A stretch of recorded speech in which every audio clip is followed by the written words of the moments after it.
Ready for the weekend, can't get enough.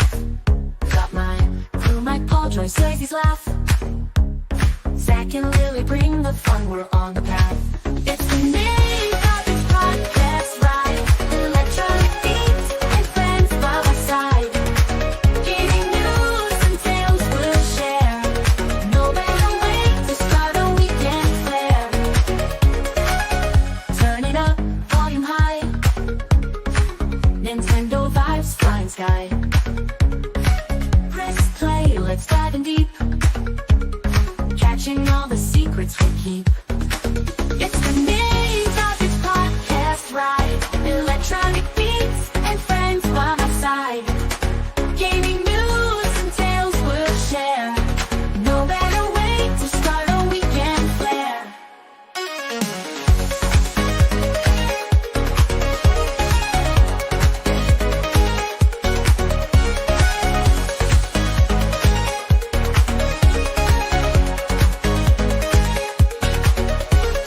Strollers, quick stories flow.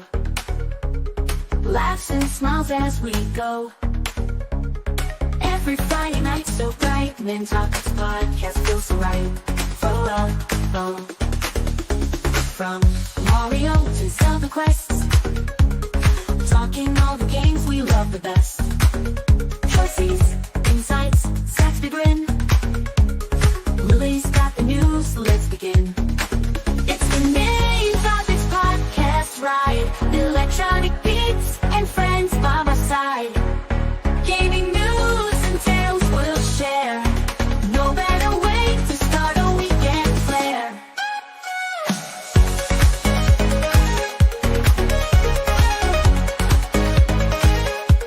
And always the story slow. Laughs and smiles as we go. Oh, oh. Every Friday night so bright. Nintopics Podcast feels so right.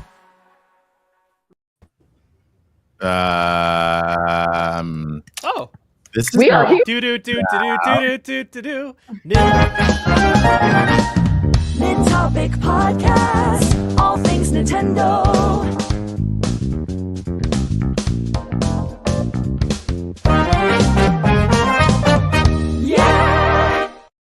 That is more like it. we made it. And it's not even a mid-screen. There we go. You can't script it better Finally. than that. Can you hear the music? Hello, everyone. Hello. How's it going, friends? Oh, there you go. Yeah, we can hear the music. Show. Yeah, Andres is here. We're dancing, you smile. Welcome to season 4. Ha, I'm 1, 2. feeling happy with Nintopics Podcast. I feel like dancing with Nintopics Podcast. It's been a hard week, but I feel better now. It's time to flow with the Nintopics 1, 2, Podcast. 1, 2, 3, 4.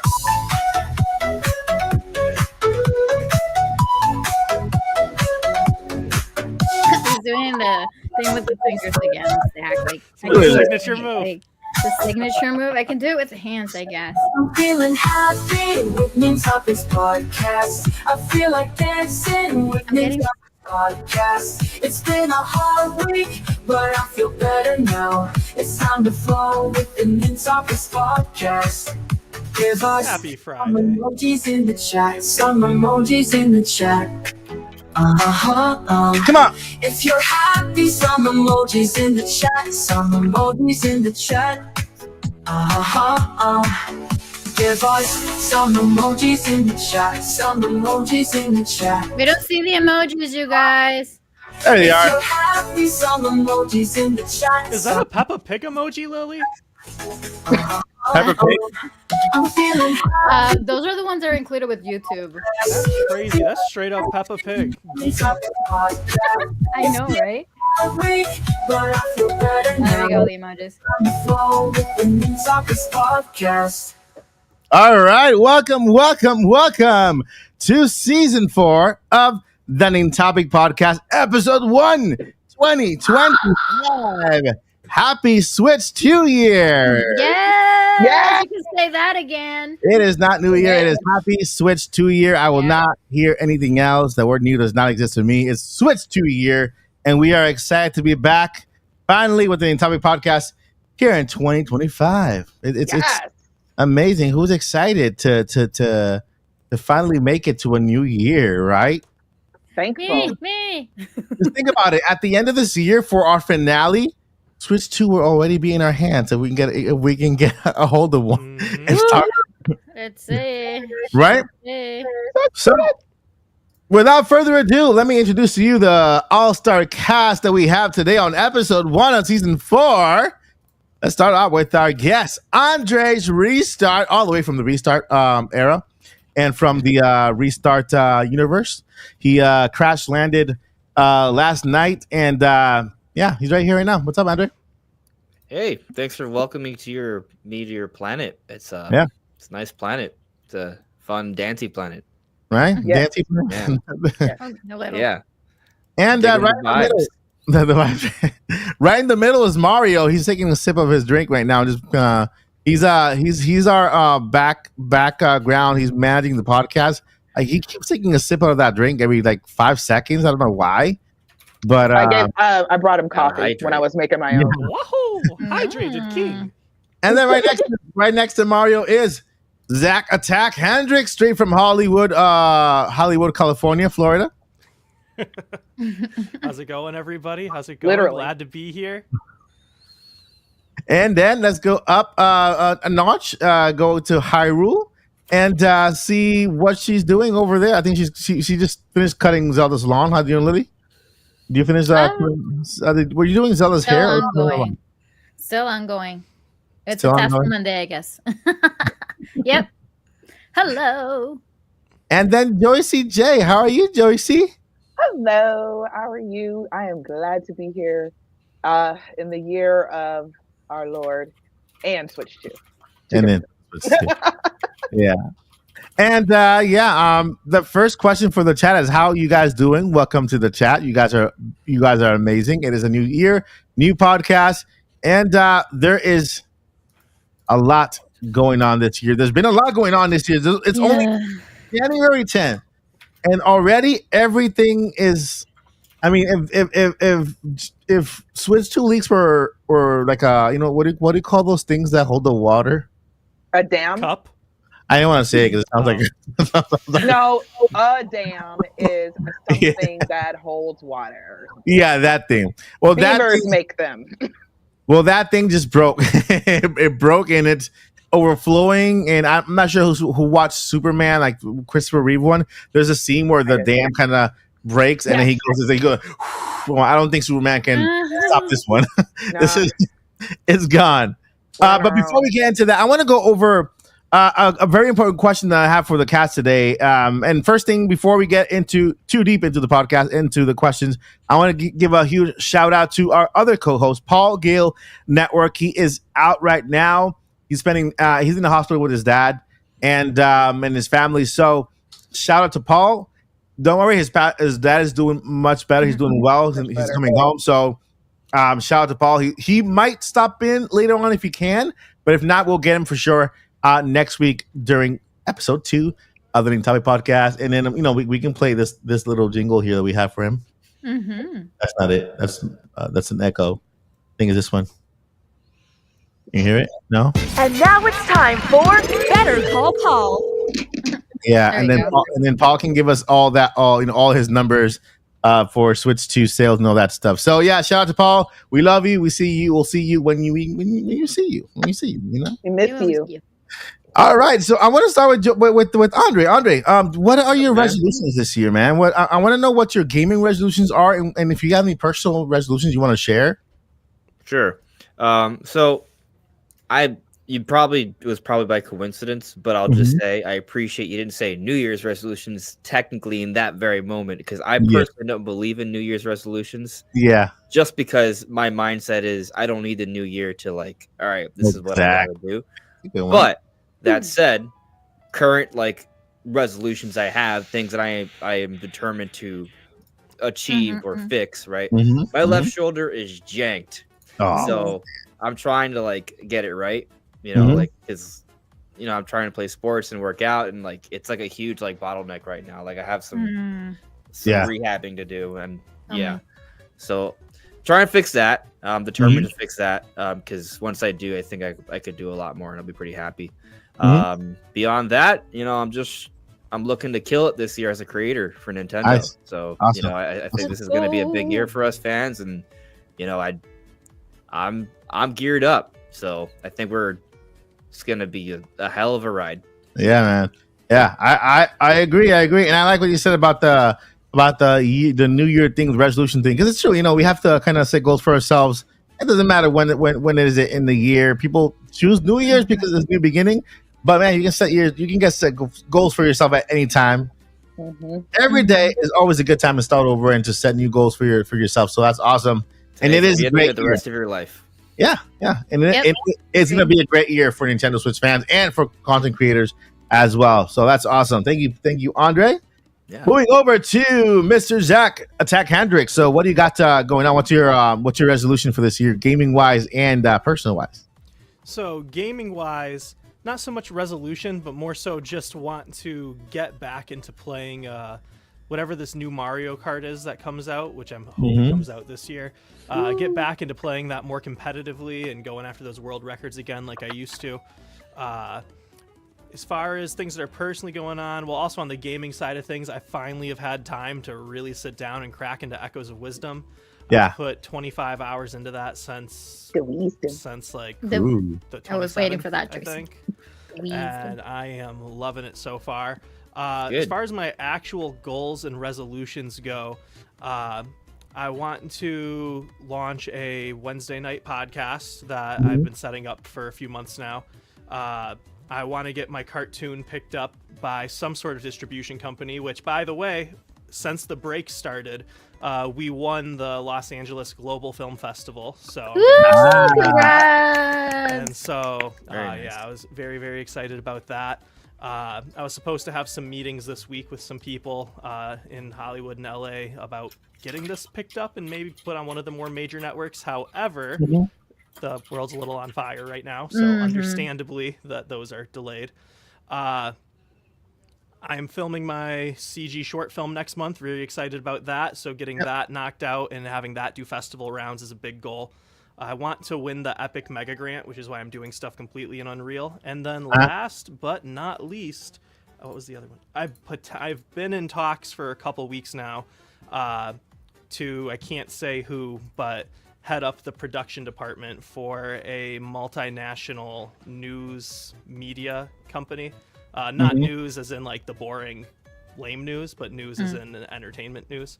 Yeah. And so my first gig with them should be coming up. I've been shooting with Nas daily this week, and I'm shooting with him again tomorrow. So he has 68+ million followers across all platforms. So I'm super excited about this year and just taking it by storm. That's cool, man. Awesome. I want to ask you a question. So you said you got some skills with the Mario Kart. Uh-oh. All right. First off, I'm assuming you can dodge a blue shell with a mushroom, right? That's like probably cake for you, right?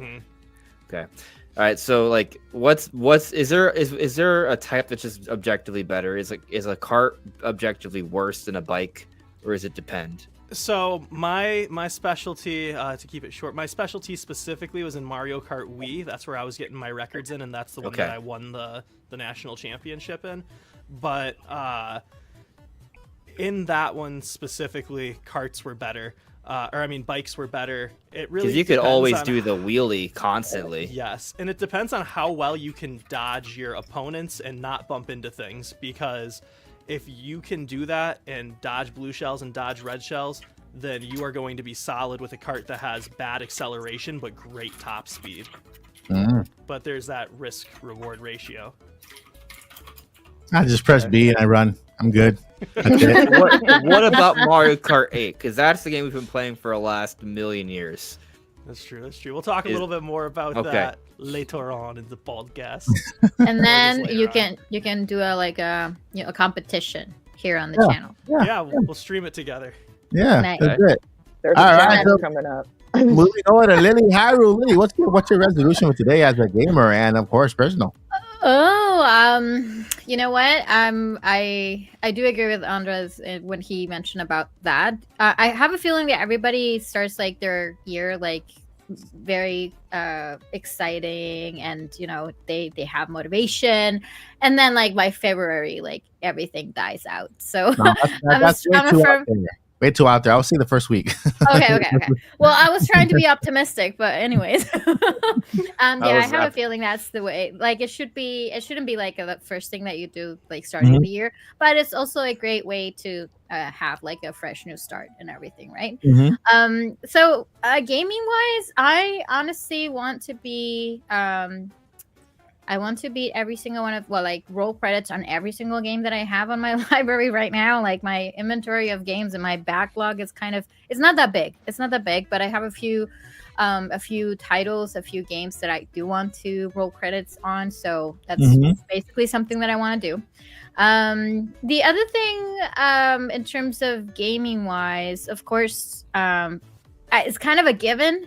I shared in the past, I have never had an opportunity to buy a console day one ever. So Nintendo Switch 2 is going to be my first. So I'm very excited about that. And also because of my recent collaboration with Nintendo of Canada, I'm very excited for that as well. So officially as a creator, that was like one of my biggest milestones, and I made it last year. So I'm very excited for that. And it has to do a little bit more with, personal resolutions as well. And in terms of as a content creator, I have a lot of things planned. I recently have, I had a few talks with someone that I will, I will introduce very soon in terms of handling my social media and stuff, and that is a huge relief for me because social media is always like consuming a lot of my time, and I'm finally gonna have time to focus on creating and making content, which I'm very excited about. Awesome. Yeah. So and also my last is kind of feels very weird because I'm actually live on my channel as well. And I was looking at the last time that I was live, that was November 2024, so it has been several months, and I'm excited. Like I have a few viewers right now in my channel. Thank you very much, you guys, for being here. I appreciate each and every single one of you. So yeah, there are a lot of things that are going in terms of my channel, and of course I'm very excited for what we have for 2025, especially because of the Nintendo Switch 2. Not only just the console, of course, we're most likely we're going to get a lot of new games as well, of course. So it's going to be an amazing year. Awesome. So those are really good resolutions, personal and also gaming wise. And moving over to Zelda's mama, DJ Joycey J. Joycey, what are your resolutions for the year, personally and gaming wise? So let's see here. For gaming, my goal is to at least get through half of my backlog. Because I'm going to be buying new games because it is the year of Switch 2. But I want to get at least through half of my backlog. I was able to play one new game so far that I just recently got, and I'm almost done with it. So I'm just really excited for Switch 2. I am on the hype train. This is the final stop. We're picking up any stragglers, and because we're about to take off. So I'm excited for that. As far as personal, I don't have a lot of big resolutions. I've already been trying to lose weight for the last month and a half or so. Not doctor's orders, but just like, personal goal. That doesn't fit anymore. And I'm not buying nothing right now. So lose weight. So there's that. And on an extremely personal, spiritual note, pray in the morning. Awesome. That's a awesome. big one for me. That is awesome. Thank you so much, Josie, for sharing. Thank you. Me, I'm just renewing from last year. I'm renewing the one from last year. The weight, losing weight kind of thingy. I'm gonna renew that from last year. I think my subscription is almost up, so I have to pay my fee and then renew that. And so that content creation wise, of course, improving everything more, start doing reviews on the channel for my peeps, and of course cover more products because I want to have fun with products. I love products, so I want to branch off other than news. News is good, but it gets a little repetitive sometimes when you're repeating everything else everybody else says on like the my neighbor over here is a news channel also, and then the other neighbor is a news channel, and we're all repeating the same exact thing, right? And so when I give something else other than news, which I have a lot of stuff to cover and stuff. So I've been setting up the top down cameras and side cameras. I got like 5 cameras inside here, and so it's gonna be awesome. That's my New Year's resolution for this year. And before we move on for the rest of the podcast, I just want to say a very happy birthday to Gina, baby, one of our subscribers here. I think I got some music here. Hold up.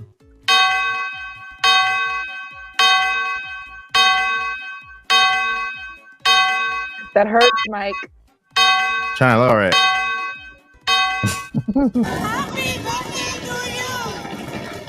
Okay, that was it. Happy birthday, Gina, baby. I go through the entire show looking for a birthday song, and that's what it is. Some bells and happy birthday, Gina. I tried. Happy birthday to you, and hope you had a wonderful birthday. We do have Nintendo Switch news to go over. A lot of Nintendo Switch 2 news. Actually, news just dropped right before the podcast, and it is super exciting news. And I cannot wait to share with you guys, and it's gonna be awesome, and I cannot wait. But you know what? No more buts. Let's get into the news because I know you guys are here for Switch 2, and let's get into it. Let's start off with boom, Genki. Genki is a company, an accessory company, who was present at CES this year. If you don't know what CES this year, it's a mega convention that has to do with everything technology-wise, right? We have a whole lot of companies like Sony, TLC. I was gonna say Compaq. Compaq doesn't exist anymore. Tech companies, right? And they make a convention. They bring all of their tech, more like futuristic tech, right? And think that they're probably not going to be around until a couple years more. Some they're introducing new products. NVIDIA was there on stage, kind of introducing the new video cards and a whole bunch of other stuff. So that's CES. And so in CES, we had this company, this accessory company that not just for Nintendo, but for other consoles as well, called Genki. And Genki, why is it not playing? It's supposed to be playing. Oh, I'll have to push play. So Genki went ahead and they just dropped this. They went there and said, you know what? Hey, we're going to be at the desk number 245, and then we're going to have our accessories there, including we're going to have our accessories for Nintendo Switch 2. And if you come by, we can tell you everything we know about the Nintendo Switch 2. And they were like, you know what? Let's just come over. We'll do this. And I mean, like, Paul is here. Where's Paul? Paul's here. Sorry to interrupt. Paul! Happy New Year, Paul. Welcome, Happy Paul. New Year. How it do? Happy New Year, Paul. I'm gonna give you a minute right after I explain this, so you can go ahead and also share your because we literally just started. So I'm gonna finish explaining this, and then I'll go back to you so you can get people your resolutions as a gamer, and then some personal resolutions too, so you can share with, because I know people want to know. So I'll come back to you. So we are at CES, and Genki, an accessory company, they just, with no fear whatsoever from Nintendo ninjas, blurted out a lot of information that they're not supposed to bring out yet. It's really not official because Nintendo has not yet said anything. I know a lot of people are upset because there's more leaks than what Nintendo is actually talking about. But they showed us this on their website, right? And this is the Nintendo Switch 2. You can actually see the entire system there. That little sensor there in between the Joy-Con, right?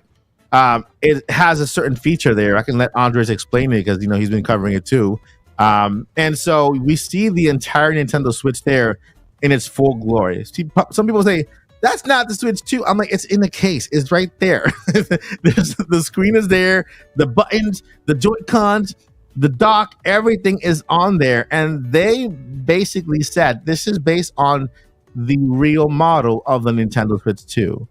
There, everything that we see here is based on the real model. It's a mock-up, right? It's a 3D render there, animated render, but it's based on the real Nintendo Switch 2. Minutes later, or a day later, Geni was gone off the face of the planet. People went to look for them on CES. They were supposed to be there till the end of it. Nowhere to be seen. So gone. I don't know. Nintendo, they just they took him down, and, and now they're locked in a dungeon. They're probably locked in the dungeon. They're probably I know the ninjas got him.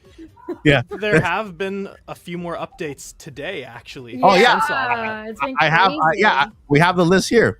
So yeah, basically that's what we're starting today. There's a lot more before that we can go over, but if we do go over all the leaks, like Andre said before the podcast, we will never. This is not going to be a 2-hour podcast. It's going to be like a 5 or 10 hour podcast if we go over everything.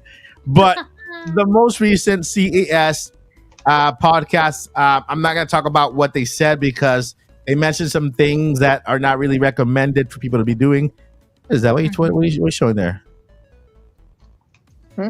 What Andre showing there? They're playing a game in the chat, trying to guess what I'm eating. So I just okay. reveal so they can know who won. No, I thought you were giving me a hint about Switch 2, like Switch 2 reveal. Was it on that wrapper? I'm like, I don't know. Let me see. Let me check the wrapper. expiration date real quick. There's a chance. right. So, what are you eating? It's just a protein granola bar. I knew it. I was Protein close. bar. I said Nutri-Grain bar. Yeah. I mean, So, it's a Nature my- Valley close enough. protein bar. Salted caramel nut. Nice. It's chewy.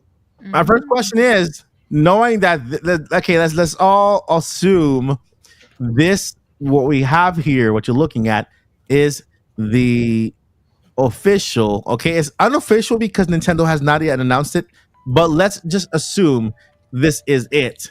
I want to get everybody's first thoughts on just the appearance. We can't really tell anything else but the appearance. Just So what do you think, Paul?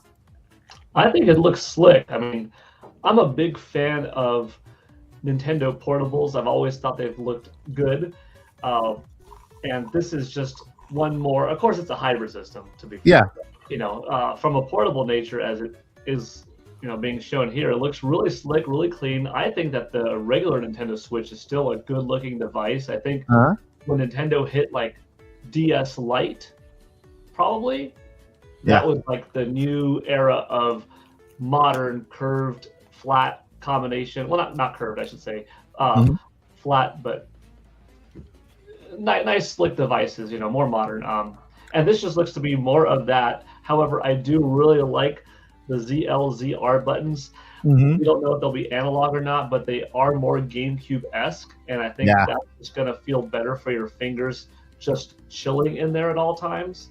It's a really pretty looking thing. I mean, if that's the color scheme, and for sure you got this orange on the inside underneath this analog stick and blue underneath that, that's enough of a difference that it's just like, sometimes you want to wear a full Mario suit to get attention.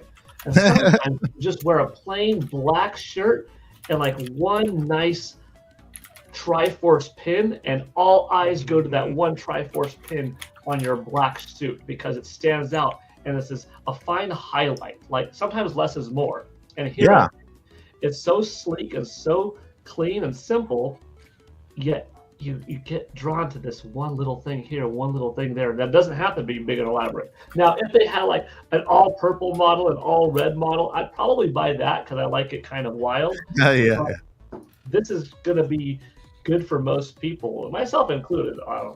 If this is it, or almost 100, like 99% it, I love it. It didn't get much better, That's a perfect way to put it. Less is more. And I think by doing those little highlights of color, they actually did kind of it makes you look at it. So you're right. It looks more sleek, more professional, more pro. So yeah, what do you think, Andre? Well, I have a lot of thoughts. I'm thinking them. I do want to kind of like piggyback on the shoulder buttons. I love how big they look, and we've seen dimensional comparisons. And what's I think such a big deal about the shoulder buttons being so much larger, they're not analog. Like you can see, there's like no space there. Unfortunately, I hope somehow they are, but they're probably not.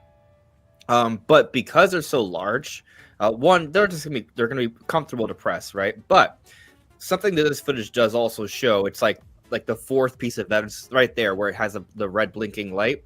Yeah. It's additional evidence to support the idea that the Joy-Cons will have the option to be used like a mouse. I'm using a third-party Joy-Con right here, for example, but with the Joy-Cons being bigger, having more rounder edges, they're going to be more comfortable to hold than the Joy-Con 1 for Switch 1. And with those bigger shoulder buttons, but guess what? They're going to feel better. They're going to feel a little bit more like an actual mouse. Yeah. And so the thinking is that we're going to be able to like put this like on a tabletop as an additional option, right? It's not going to be the main way you play games for most people, but you will have it as an option. And this is going to be something we can use to play a whole bunch of games. Like a lot of PC gamers prefer playing games on PC because of mouse controls, right? And so we're going to have this option. I mean, presumably, right, based off what we're seeing here, in a lot of games. And so I just think about like, what if Metroid Prime 4 is the launch title, and they add this functionality to Metroid Prime 4? It's a first-person shooter, has essentially mouse controls, right? Like you can use the right Joy-Con. Actually, this wouldn't be a good one for it, because the other thing is that like when you flip it like this, you also have access to the face button of the control stick, right? So you still have access to all the buttons, and so you can play in that way. And then you still have the other controller. You hold it normally, and you can get a lot done that way. I think it'd be something really neat. There's a lot of application there, but it's something that's like surprisingly different, but it's still within the mold of what the Joy-Cons already are. And it just kind of, I just like the thinking behind it, right? Because the Joy-Cons already were kind of like a Swiss Army knife of a controller, right? They could already do so many things. There was multiple ways to hold it. Now this will be another way to do a whole bunch more. And so that's exciting. And I also want to echo your points on just like the look of the controllers. I think they look great. I love the accents. You know, like it's still kind of reminds you of the initial blue, the neon blue and neon red Joy-Con colors, except now it's like, you know, it's within this more sleek, luxurious black. And so I like what we're seeing here. Obviously, there's maybe some little things that may not be totally right, because this is a render based off. Well, at first they said it was based off a Switch 2 they stole from they bought from the black market. And then after Nintendo commented that it wasn't official, and then after their booth disappeared, they then had to put out a statement that it was just based off the leaks. So they changed their messaging. Either way, the leaks had suggested this. Yeah. So, yeah. This is close to it. It looks like a Switch. Let's keep that real. Yeah. It's close to it, probably. Yeah, and I have to say, I got my CAD files from a different accessory company. It's the same exact thing. So, you know, it's like when you have several people behind the scenes, accessory companies kind of offering you CAD files, because they send me the CAD files up front because they have accessories they're going to send me over. Also, this is I'm not covering it up. I'm just going to tell you guys, I got accessories for Switch 2 that are on the way, and I have the CAD file. So I 3D printed the thing first, so that when the accessories come over, I can show you what they are. And they send me the same exact thing. So it's the same exact thing. I do want to say that I am very inclined to think this is like the closest to like what the real thing is as possible, because there's random details that other renders or mock-ups wouldn't show. For example, well, we just talked about that red light, right? But not only that, look at the pin at the top, right? So as you can see, like at the top of the blue accent and the bottom part, like that's where the magnets are. But at the top part, there's also a little pin that comes out when you press that button right below the trigger, and that pushes out the controller to help disengage the magnetic connection. That's an attention to detail that I would not expect to see if this is just based off like the CAD renders that have been circulating, right? This is like additional effort, and if they were trying to, like, if they wouldn't guess this, is my point, right? Like there would just be nothing there. Right. This is more likely they have an even more advanced understanding of what the Switch 2 actually is. Yeah, I feel accessory companies, especially those who make third-party controllers, those who have the knowledge of what is coming, because I'm pretty sure Nintendo has a partnership with some, like for example, Power A. I'm pretty sure Power A already knows the entire detail of everything because they make controllers for the Switch, and so when they're going to make the controllers, they need to have the same exact specifications. Maybe they have a license to add amiibo, to the Joy-Cons or to the controllers themselves. So I don't doubt that there are companies out there with the knowledge, like Genki, who had, I don't believe one bit that this was made out of what they've heard. They were told to say this to cover their butts, and that's what. Like. Yeah, and so. I mean, I'm not gonna. I was gonna say I bet this. I'm not gonna say that. I'm always betting everything. I'm not gonna bet anything else. But I agree. Are you a good poker player? I probably not, because I probably put all the chips in there. Like, oh, I don't care. Just here. Every turn, I'm all in. You'll win 3 rounds in a row, but that 4th round, you'll eventually just lose it all. I know. That's probably why I don't bet. I don't even. But I agree. Just to let you guys out there, because I know there's a lot of people out there who say, man, this looks like the Switch, but you have to understand. Yeah, it's supposed to. To get to the Switch, they had to go through a lot, right? To get to that form factor where they can please both handheld and consoles, they had to go through a lot. So this is the perfected form factor for Nintendo to offer us 12 months of video games rather than just dividing it in handheld and console. So every Switch moving forward is going to have a big screen. It's going to have detachable controllers, right? So you can expect that moving forward from Nintendo. So this right here is them just making what we already have better, right? What to you, what's wrong with the Nintendo Switch right now, right? 7 years later, 8 years later, power, right? And some features. So what they're doing is they're giving us the power that we need. They're adding some little extra features. And so here we have the Nintendo Switch with an 8-inch screen, by the way. If you didn't see the video today, I showed you a higher level of technology of LCD that looks way better than the LCD they used back in, I would say 2016, 2015, because the LCD from the Nintendo Switch base model, it's like from 2015, 2014 technology, right? It's gonna look good. Like, it's not gonna look like way worse than OLED. Yeah, I'm assuming, this is what I did just to give you guys an idea. Right on top of that is a technology called IPS, right? IPS is used a lot with gaming monitors, right? There's still more on top of that. Mini LED. There's QLED, right? And then OLED on top of here. I just gave you guys just a little bit higher than what they had, and that's still like miles away from what they had in the Nintendo Switch. So the worst case scenario, we still get an IPS screen, which is still a lot better. Best case scenario, mini LED, QLED, and moving forward, right? We don't know yet until Nintendo kind of reveals it. But I digress. I'll talk forever. But Joycey, sorry, talk to me. Sorry, Joycey. Before you do, I'm so sorry to interrupt you. I think we have a super chat. Oh, okay. Yes, we do. What is that? Can we move the video out of the way? What is that? Let's move it out of the way. Okay. Okay. Super chat from Thiago Balbino. That's a nice name. A big hello here from Brazil. Did you see NVIDIA's presentation at CES? Practically said we will have DLSS4 on the Switch 2, as it will be compatible with the Ampere technology of the RTX series. I'm gonna go ahead, Mike. Yeah, answer that. DLSS4 on the Nintendo Switch 2 is a huge deal. We were expecting what, DLSS 3.1, Andre, on the Switch 2.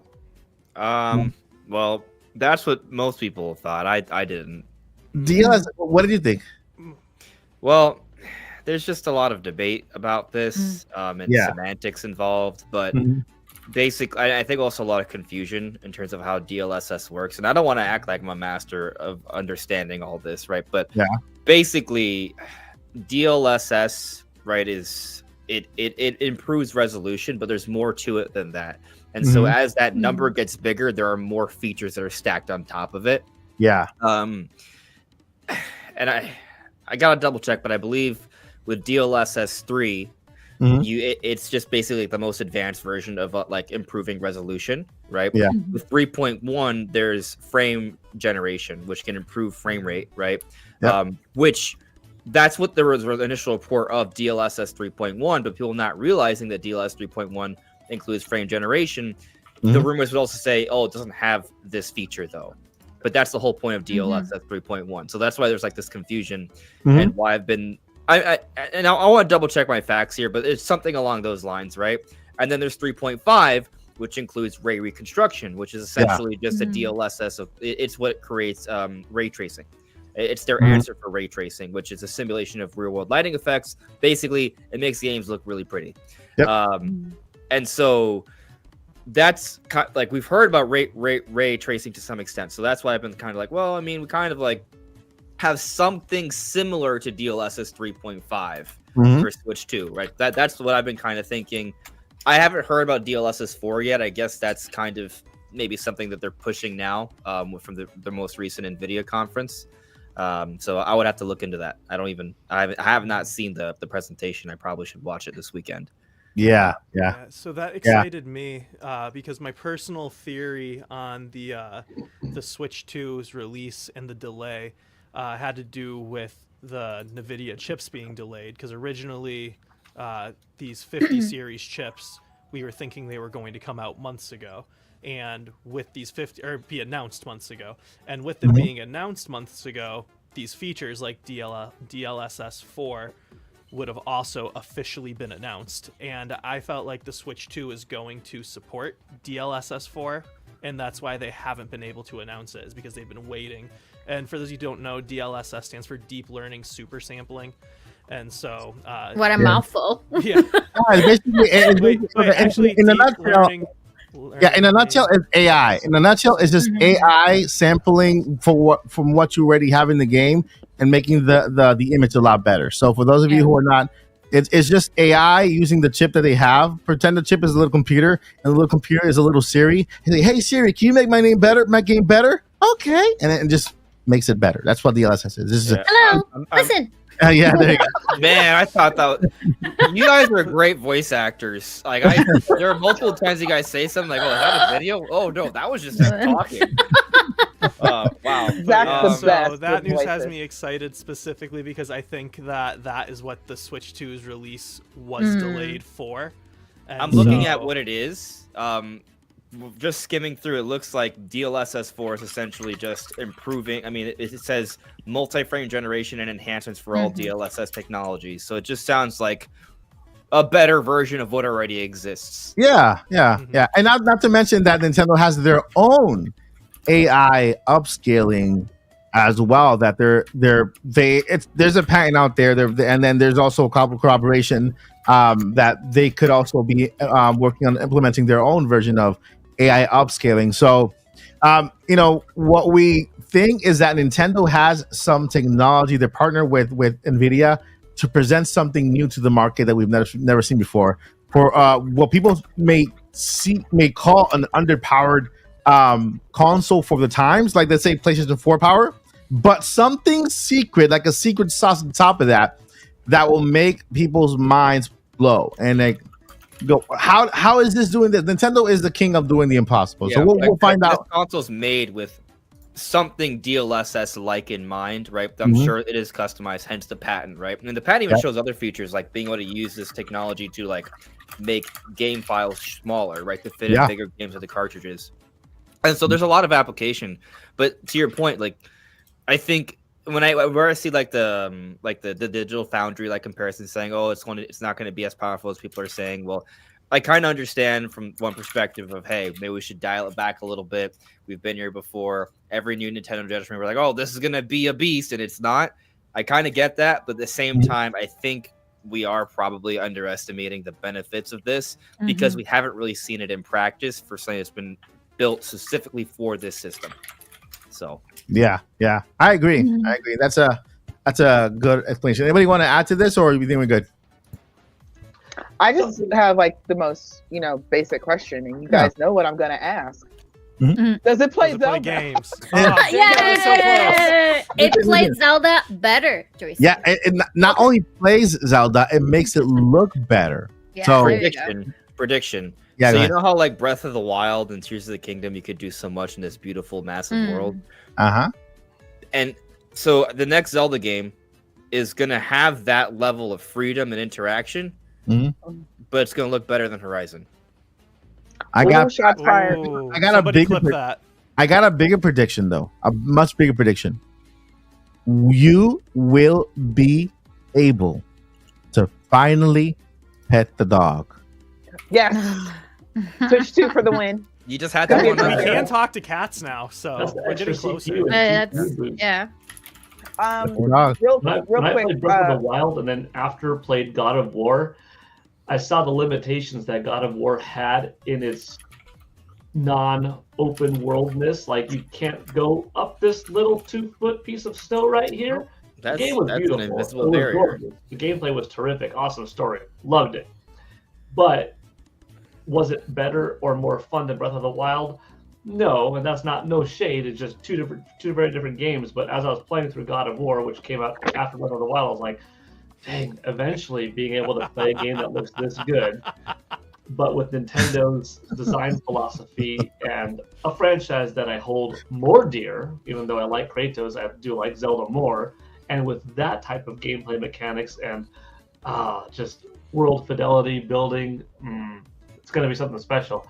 Which basically is what we wanted since we saw that Wii U Zelda tech demo, but cranked up to 11 on Nintendo Switch 2. I think we're going to get something like that. I wanted to make one little note because I saw it in the chat, and then something that somebody triggered, maybe it was Mike, maybe it was Andres, regarding the form factor of the Nintendo Switch 2, allegedly. Yeah. You know what hasn't changed in 15, 20 years? TV monitors. They're black when they're turned off, and they're 16 by 9, and we've been living with that forever. PC monitors, they're black when they're turned off, and they're 16 by 9, and that's it.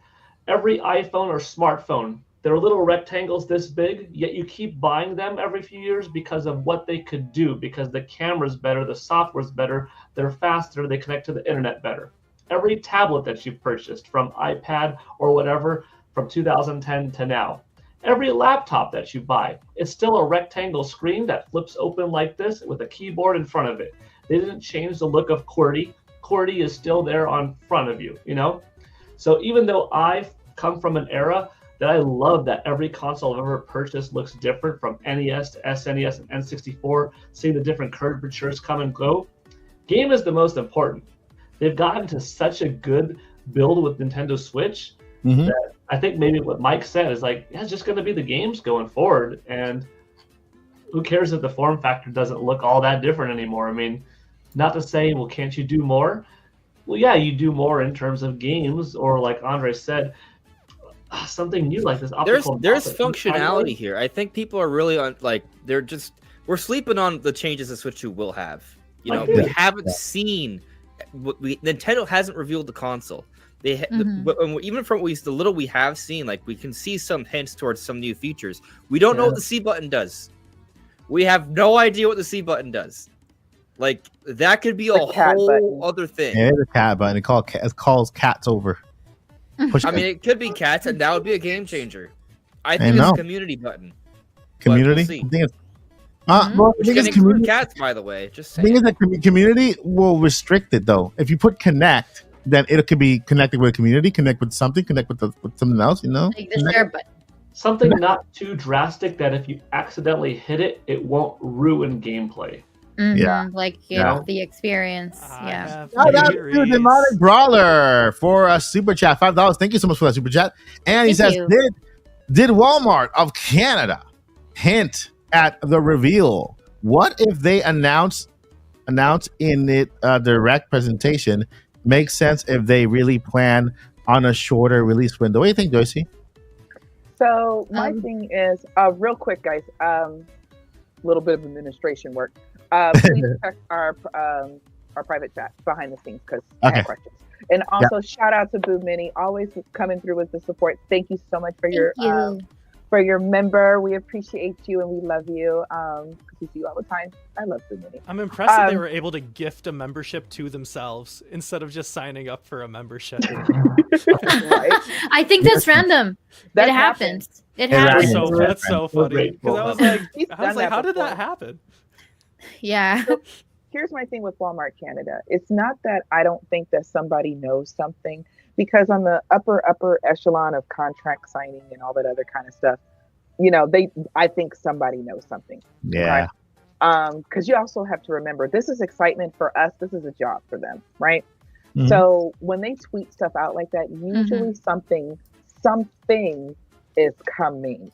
That doesn't mean it's coming this week. Doesn't mean it's coming next week or anything. But something's coming. So I do think they know something, but they may not know like the specifics. You know what I mean? So I think I got a counterpoint though. Walmart of Canada. Okay. My counterpoint is, I think, and people may not want to hear this, but I think it's a social media person, right? And they just start doing this stuff when there's already buzz. Because there's been times we've seen tweets like this and nothing came out until like months later. Because sometimes the buzz is wrong, right? Like we go back to last September. We had the buzz for it. The Walmart was tweeting then too. Nothing happened. And so my theory is simply that they're just in on it with us. They're paying attention to the rumors and leaks, watching the videos. And so once that buzz starts, they then tweet. And then when that tweet happens, YouTubers or me are like, oh my God, they know something. What is this? It was funny. Yeah. The reason they only made the tweet is because we started talking about it to begin with. Yeah. But, let's go to Walmart and shop now. Let's do it. That's my counterpoint. I don't know, right? That's just a theory I have. But yeah. It makes sense.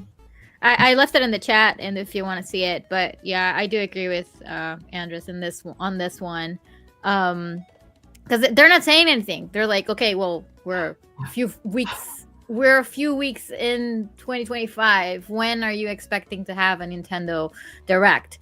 And they also changed the banner on their account. They changed the banner with Mario and Luigi, and that's why people are making a buzz about it. Because they're probably hinting a new Mario Kart game, right?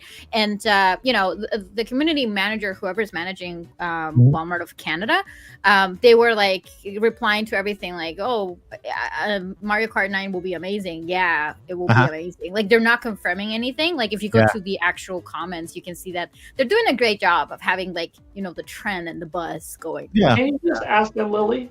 Can you travel like 10 miles and just ask them what's up? Yeah, come on, Lily. It's not 10 miles. It's actually literally, I have a Walmart here, so I can just go. You know what? We'll put the podcast on hold.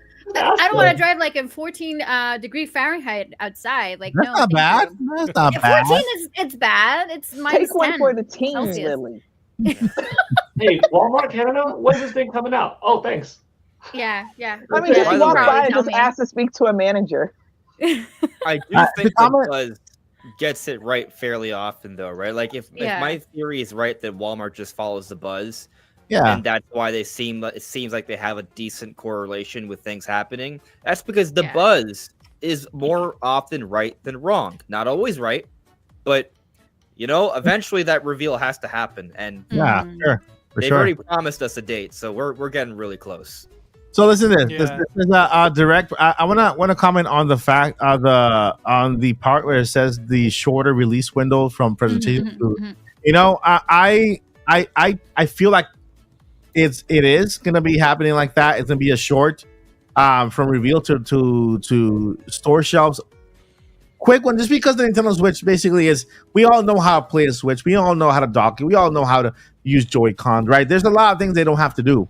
All they have to do is just focus on the new, right, and the video games. And so I think that a lot of their presentation will be focused on third party, that whatever is new on the system, Joy-Cons, the bigger screen, all that stuff, and that will lead to a shorter window. we'll talk about it later on because part of our topics is the release window because we did literally minutes before the podcast. I would say maybe 30 minutes before the podcast, we just got a drop from a potential leaker person who leaked the Alarmo presentation, and also they leaked something else. I completely forgot what it was.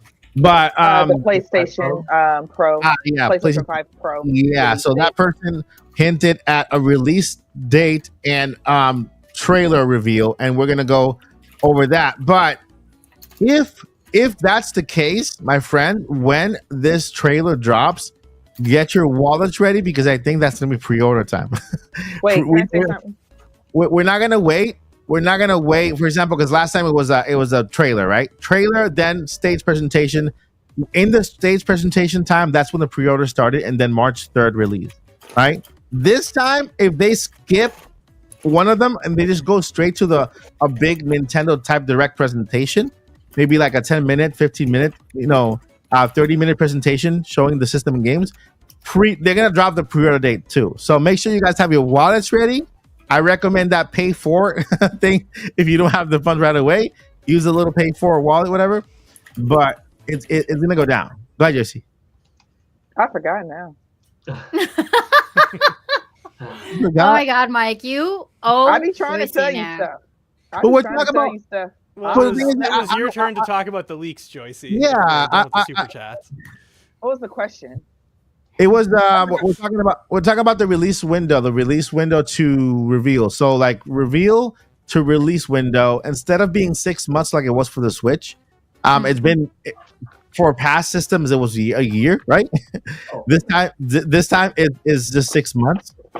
Look at that, take out that shade. No, this isn't for you. This is for what I'm about to say. New year, same old me, same shade. Okay, go ahead. You can do Except I'm gonna pray more. Okay, so here's the thing. Maybe because I'm getting old. Yeah. But I'm fine though, but I'm still getting old. I'm patient. Mm-hmm. I know it's coming. We're still getting games, y'all. Yeah. We're still getting games. Oh, shout out to you, Boo Mini, again for another gifted membership. We appreciate you. It's the same one. I just wanted to highlight it to make sure it's on screen. I thought I saw another one. No, yeah, there's a second one. Yeah, really? No, she did. It's the second one. Okay, I don't see it. I'm gonna start. Okay, go ahead. Go ahead, Justin. There's a reason I do the administration around here. Okay, go ahead. She got this. Yes, she does. So here's the thing. I'm very patient, and so many people are not patient, and they think that all these leaks are happening. It's all Nintendo's fault. No, guys, I think we're all, myself included, are a bit entitled. Okay. Nintendo said by March 31st, we're going to tell you something. That is what I'm banking on. Do I have ideas that these leaks, where there's smoke, there's fire, right? Yeah, and I don't believe they just have this warehouse full of Switch 2s that they're not going to put on sale and release sometime in the reasonable near future. Yeah. I do think March is too quick of a turnaround time. I'm like, okay, so let's just go with the leaks, right? Let's say it comes out this month, and then it goes on sale in March. I have a hard time with that. You know what I mean? I'm like, I'll believe it when I see it. Yeah, right? I'll believe it. I'm with Andres on that one. Now, if you tell me May, June, I can get behind that. But then again, I am not a multi-billion-dollar business. So the fact that these things have been in production in the warehouse since September? Guys, help me out. I don't remember. Maybe earlier. Yeah. Wait, what are we asking? Like when did it start? Yeah, manufacturing. Thank you. Yeah. When did it start manufacturing? Like September, October? There's some debate to be had there, but we were debating it around then. Yeah. Okay. Yep. Give or take a month or so. Around then, it seems like it started. So my concern is because this happened, I believe, with Mario and Luigi, even though Brothership, even though that was just a game, there was somebody who just stole a stack of them out of a truck or something like that, and they're just out there, and it was before the game was able to get to stores and be sold. So I have a hard time thinking that Nintendo's just going to hang out and just keep us, just announce it even by March. and then just keep a whole bunch of Switch 2s just in a warehouse until like September, October. Yeah. Because somebody's going to, because then we can believe the story of, yeah, there's a Switch 2 out there on the black market somewhere. Then we can totally believe that. So the leaks, in my opinion, are just fun. It's great for us to speculate. I'm actually laughing at it. My tweet the other day was of Squidward, where he's like has the glasses on and he's like sunbathing and he just looks over and then puts his glasses back on. That's how Nintendo is looking at these leaks. Yes, they're mad. Yes, they're mad and they wish it didn't get out. But I mean, we're kind of doing the advertising for him. Yeah. So it's either super brilliant or it's super bad. I don't know. But y'all know all I care about is, okay, I just want this thing released so I can, start counting down to the next Zelda game. I agree. You make a good point there that, I don't think these systems are in some type of warehouse. Maybe Nintendo's warehouse, they're stocking up. But maybe obviously no major retail warehouse has them yet. I think that Nintendo with this system, they're not gonna ship until like literally the last minute, like the week of, and so that'll be a good way to make sure this does not happen. I don't believe one bit, not even a little bit, that this system is already out there on the darker market. You know what I mean? Because pictures, I mean, if you're gonna buy a system on that market, don't you think that you're evil enough to just take a picture and put it online already? How secret and dark is this market, right? Because listen, man, it's the gray market. There have been games that people find ways to buy like a month early or something because they sometimes get out, and then you see them on YouTube, right? Like if it's that kind of market, this would be on YouTube already. This would be everywhere. People would be playing games on it, right? Like it would be terrible, right? But we would see it. Exactly. It's not that, it can't be that public. But is there some sort of like weird other dark world that I don't have any access to? I mean, I'm gullible enough to at least entertain the idea, but yeah. I agree. I think it would have been out already if it were in some type of evil, dark. I got a question for y'all. Market. I got a question for y'all. Okay. And I saw this in a video, and I'm just entertaining the idea. Mm-hmm. So while I don't believe that these leaks, rumors, whatever, I don't think that moves Nintendo. They're like, y'all can leak all you want. You're not going to have anything until we release it. Mm-hmm. However, do you think it's a good possibility that they do? Because I'm thinking Switch 1 where we'll do a trailer and then maybe by March we get the presentation and then, May, June we get the actual release.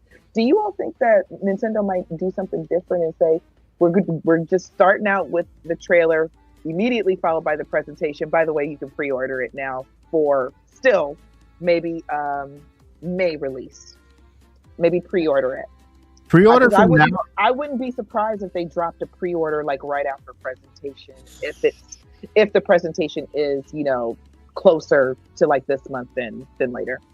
I would say 3 month pre-order instead of a 5 month pre-order. Yeah, because I think Switch OLED had about a 3 month pre-order period from that. So they can give us a shorter. I think that what could happen is, let's say, all right, let's go over to that leak. All right, let's go over to the leak so we can start talking about like the release dates and stuff like that.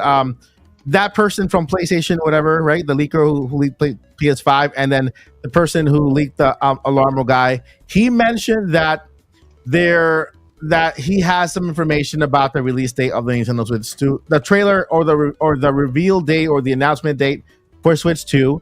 And so he mentions that the release date of the reveal date for Nintendo's Nintendo Switch 2 is January 17th. Okay, the reveal date is January. January 17th. But this is where it gets a little bit more like That's a Friday, ain't it? Yeah. Yeah, it's not happening. January 17th is the reveal date, and then March 3rd, the same day as Switch 1, is the release date. That's a Monday. That's a Monday. March 3rd this year. I like March 7th. Nintendo does not do reveals on March 3rd, Fridays. and Nintendo does not do releases on Mondays. So Okay, let me to counter that point, because that is a very good point, Andre. But wait, we're now officially under Furukawa's watch. Do you think it's a possibility that they could literally switch? He's been under Furukawa's watch for a while already, and none of these trends. There's no precedent for either. But it's by himself thing. now. He doesn't have a lot of ideas to bounce off of anymore. yeah, this is his first launch release, all on his own. So okay, I would argue that given that he's a businessman, he'd be more practical and rely on historical precedent to make good decisions than to start doing something that's never been done before. So, I mean, listen, I'm not saying it can't happen. I'm just saying that if we're going to believe a rumor, when the rumor doesn't have anything about it that makes any sense based off prior precedent, not to mention the insane turnaround, it's too hard to believe. There's three different things there that they're saying that all require extraordinary evidence. Just one claim there is ridiculous. There's three ridiculous claims there, so I can't believe it. Yeah. So just to give you just to push back on a little bit on Andre on Furukawa being a businessman and then following the history. There's a reason why Steve Jobs chose Tim Cook to be his predecessor, because he wasn't going to follow in Steve Jobs' footsteps. He was going to be a money man. He's going to follow the money and make decisions based on what benefits the company financially, which drove Apple to be the first $1 trillion company in the world. And so I think Furukawa, as a money man, he's going to be a great delegator into hiring the best marketing team to bring about success for Nintendo. Diversifying is the best. Diversifying is the money man's best quality, and so that's what we are now. We have movies, and now we got theme parks, and then we got. I think that's Furukawa's baby.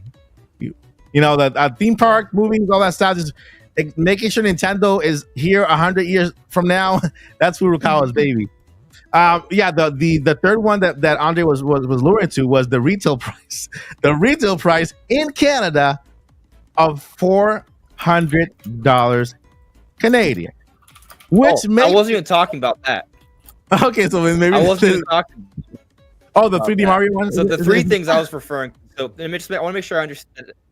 Yeah. No. That's a whole other thing. I didn't. So I'm sorry for the three things I was referring to was specifically the January 17th reveal date. I think that is unlikely because it's a Friday, right? Yeah. The March 3rd release date, right? That's unlikely because that's on a Monday, but also it's extremely unlikely the third claim of there being that quick of a turnaround from the January 17th to March 3rd. That's not even 2 months. It's not. It's like a month and a half. The Switch one was revealed October 20th, and it came out March 3rd. That was a 4.5 month window. 6 months. And I could see them. Honestly, I think they could do a shorter turnaround than 4.5 months. No, from October 20th, it's 4.5 weeks. About 4 months and 2 weeks is March 3rd. They could do something less than that. I think they could. We've been trending in that direction, but 2 months is already in month and a half. This is suggesting less than 2 months. Can we all agree? Yeah, and I hear about. Anyways, there's other things that's why about the rumor. Yeah, can we all agree that everybody's wallet's ready for this? Oh yeah, as soon as they announce that, it's the turnaround window could be shorter. Is my wallet ready? Not my wallet. My body is ready. I need to get it ready. Okay, now what is now? Hold on. Now, the Andres, other part. Hold on. I know Andre, so I know you're not here every week, but what did Auntie Joycey tell everybody in the chat? I told y'all to get your money ready last year. Oh yeah, she did. You should have a stack of Switch 2 money. Save up. Except Andres because he says. $10 a week is beautiful. $400 Ready. in 10 months. A wallet is ready. I'm telling you. That's right, Paul. Listen. So this is not the only thing that this leaker mentions. Okay, not only January 17th, not only are they stating that that Mario Kart 9 is going to be the launch title, and then a trailer for the new 3D Mario game, but they also mentioned Red Dead Redemption 2 within the information, and the retail price of $400 Canadian, which makes it $277 America. In America. In no way. Really? Yes. Wow. I think the game stuff is believable though. Well, I think Lily can attest to it. Canada's game prices are insane compared to ours. They are. Like absolutely insane. So like I pay like 93 Canadian dollars for a game. That's with taxes, and that's because I'm in Ontario, which is actually the tax. Yeah. So if they're playing, if she's paying a lot more in Canada for a game, like I said, that's why I looked up. Okay, what's $400? In import fees or whatever from United States to Canada, whatever. But not United States, Japan. Then it'll be $277 in United States, depending on what other things have been sold. I'm like, okay, that's gonna. Weird. I can see maybe Nintendo. A price drop for Switch OLED after the announcement. Exactly. But There's no way that listen, a new Switch in Canada would be less than like 500 Canadian. Yeah, for real. Everything's so overpriced right now in the gaming space. I can see Nintendo literally just kind of, I don't know, like throwing a bomb out there and making the new Switch, $299. Oh, and then bringing down the Switch OLED and the Switch Lite. I think that the base model is going to be discontinued and just kicked out. But the Switch OLED and Switch Lite continue to sell, both because of the screen, of course, and the portability of the Lite. And I've always said Nintendo will not give you a $500 system ever. Even the Switch OLED 2 will be maybe $449 when it comes out. Right, so my price point has always been $399 for the base model, and then $449 for the OLED model once it comes out. And if they do a Lite, it's a $299 system.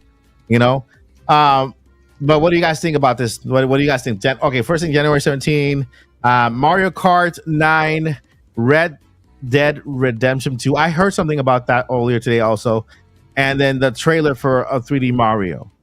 What do you think, Paul? What do you think? I like the price of $400. That's my personal thought.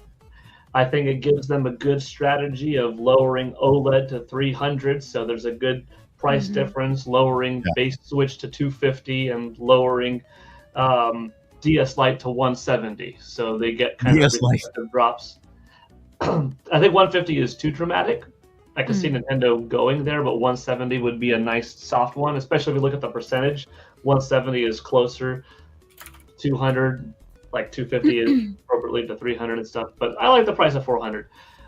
Regarding all the big third-party games that are rumored at launch, well, I don't know what they will be, but I know that third parties will be showing up plentifully. I don't know the launch window, but just talking to third parties that are interested, I know who is on board, who has expressed interest or has developer kits and has general promise for the system and a positive outlook. And I've shared that publicly, but to elaborate more, I'm not worried about third parties at launch. And I think it'll be a bigger impact because Wii U, to be fair, had a good third party launch, but a lot of the games were kind of too old. So they were less impactful. Like, that's awesome, but I've had that for 3 years. I think these games on Nintendo Switch 2 will be more up to snuff of what's current gen. We're getting 2024, 2025 games on the system. And regarding Mario, like that is probably something that I'm the most excited about is I want to see that next Mario trailer. I want to see the next game. I mean, it's one of my top 3 favorite franchises, period. And especially after the Mario movie, seeing how much more expressive it could be visually. And I loved Odyssey. It's probably my favorite Mario game at this point.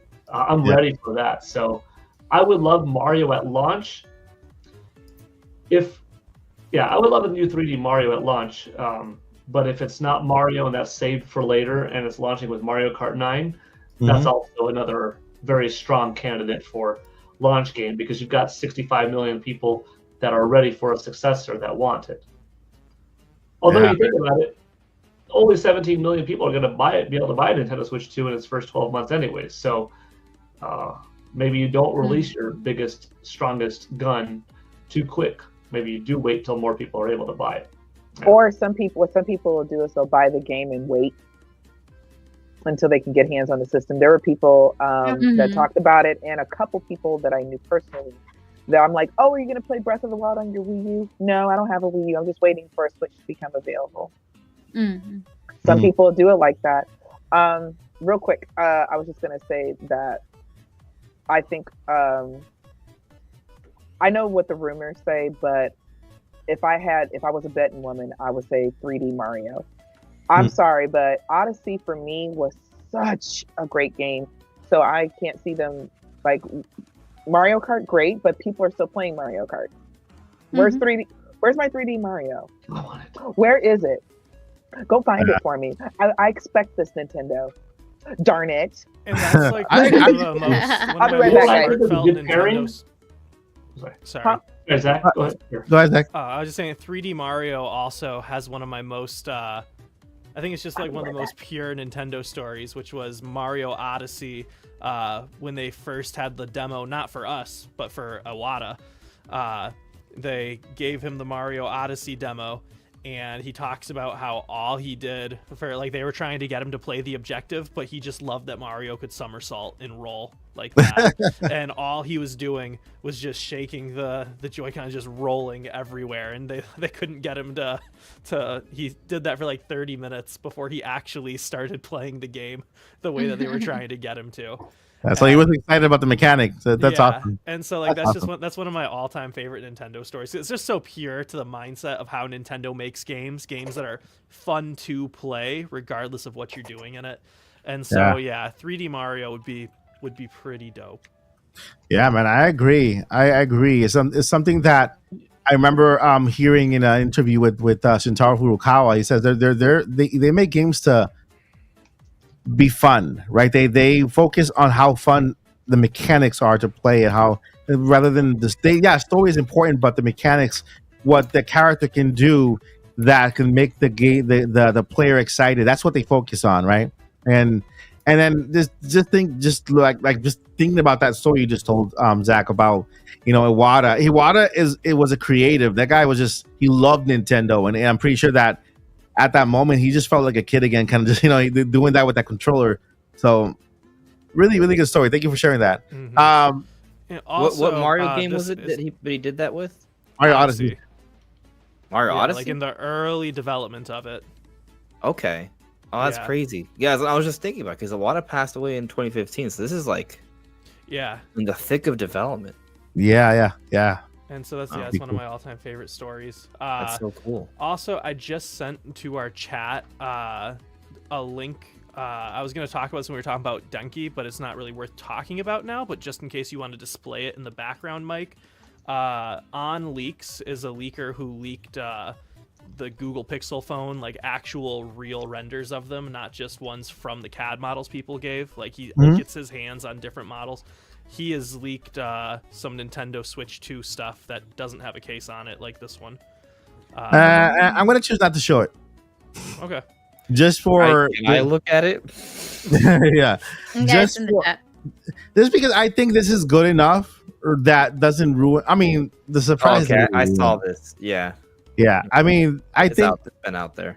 Yeah, and this right here literally shows everything. We see the kickstand, we see that brown thing in the back that people are pointing to and think that that's like a magnetic attachment that will add more memory to your system. I think it's an Apple wireless attachment for the MagSafe thing. It looks like a MagSafe attachment. There's a lot, but I think this render right here is enough. What people are more interested in is turning the system on to see how it looks like. What's the UI? Does it have music? Is it customizable? I know there's a lot of information out there that points to it's a combination of the Nintendo 3DS and with the Wii U, something like that, with music on it. We don't know. Everything is a rumor until we get to see it. Hopefully Nintendo goes that far. But Lily, I want to hear from you. I mean, what do you think? What do you think? What are your thoughts of the Switch, of what you're seeing on screen?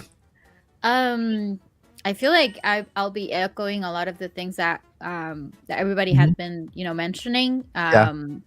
I mean, if this is the official thing, let's imagine let's suppose that's the case. You imagine if it was not. Yeah, because it's gonna be hilarious if Nintendo announces something totally different, and it's gonna be like in your face. Everybody was just wasting time on that's gonna be hilarious. Yeah, that's gonna be hilarious if that happens.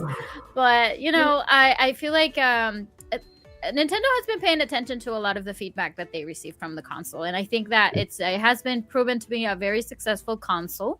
And it has a lot of potential. The only thing that they really want, I believe, and I can't believe that I'm saying this because I'm not a pro into graphics and let's say frame rates and all that kind of stuff. But because that's not really what drives me more, like it's more like the experience and the the whole immersiveness of all the games Nintendo and all the big IPs from Nintendo, how it makes me feel when I play the games.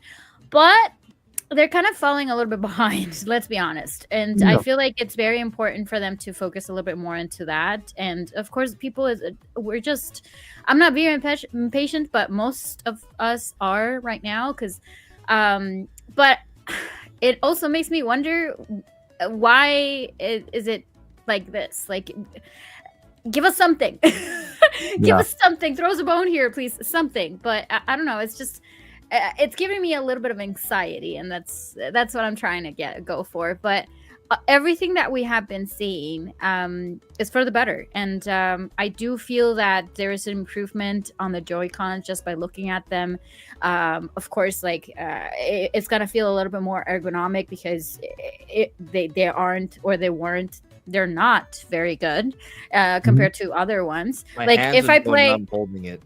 Right. So ever since they released the Pro controllers, that's my go-to. I've always played with a Pro controller, right? So and I've never used my Joy-Cons.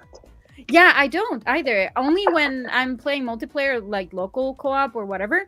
That's when if no one wants to use the Joy-Con, I'll sacrifice. No worries, I'll do it. But honestly, that is, for me, that's the strongest suit if they do improve the Joy-Cons, especially the connection. Like we have seen that when you saw the patents and everything, and now we have this, which is very promising. But again, nothing is really official, so it's very hard to tell. It's gonna be very. I really want to.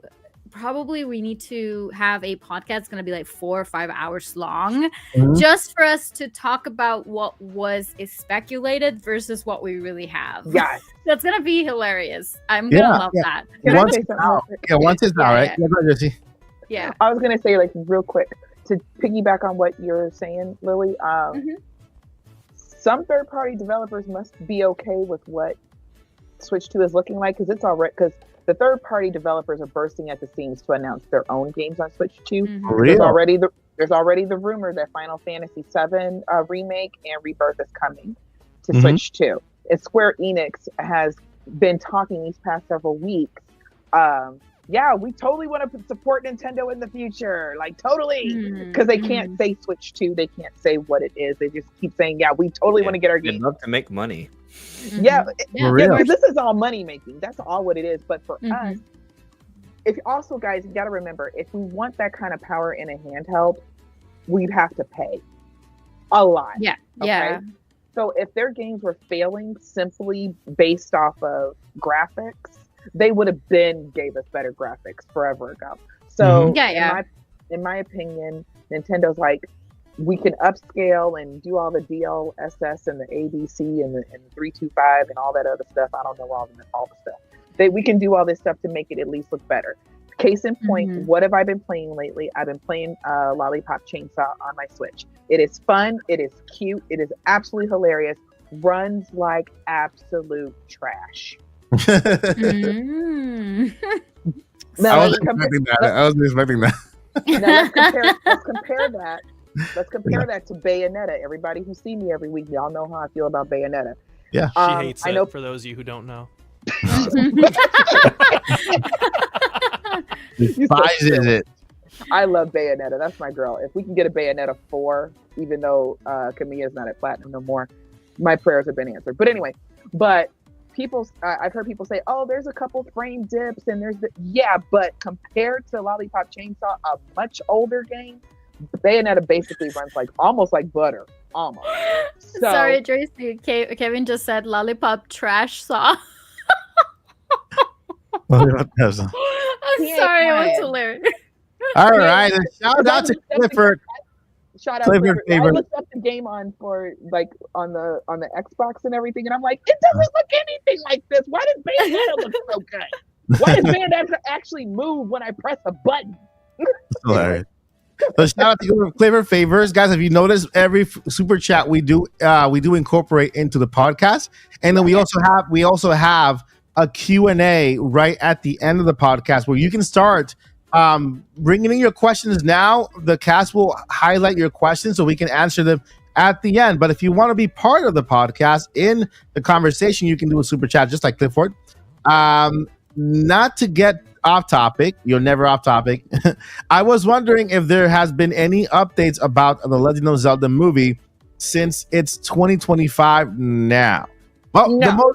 The most recent information we got on the Legend of Zelda movie is that right now it is currently in production. It went from pre-production to production as of January 5th.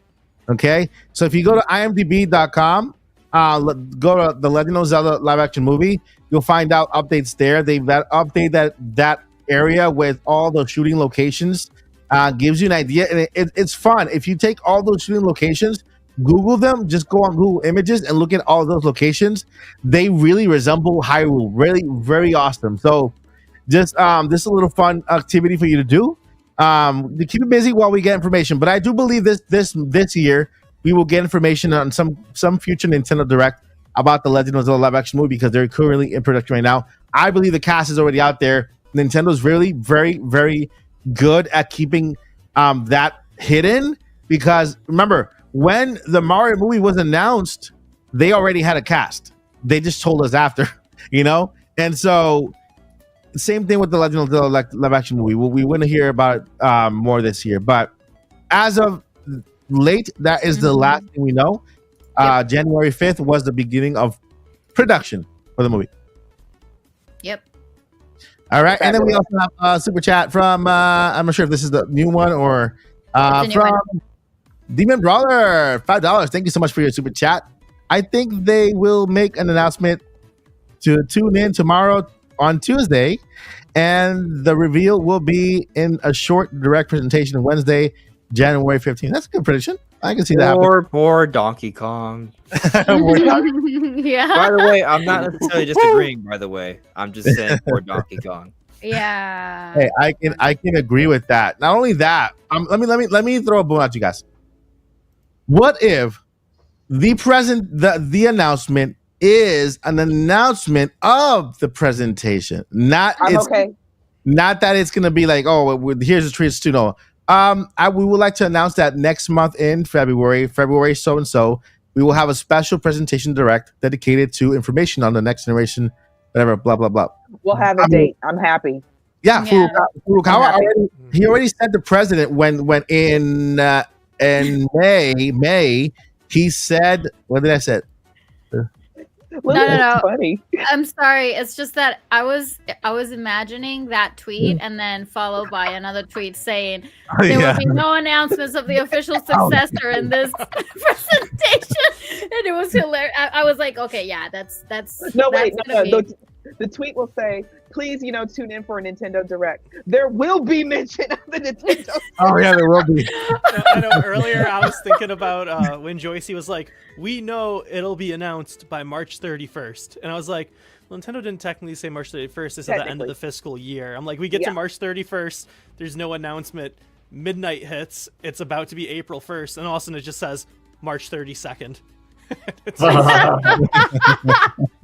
Yeah, sorry, I couldn't really resist. Because I kind of hope that Nintendo gets kind of cute with the leaks, and they're like, in case you're still interested, or something like, in case even though you've seen all the leaks, please come to our presentation. But it's been Furukawa. It's been Furukawa and Twitter all along. Like he's the one who's been gonna. It's the famous "This is Furukawa" tweet when it's something. This is Furukawa. This and this. So I'm guessing.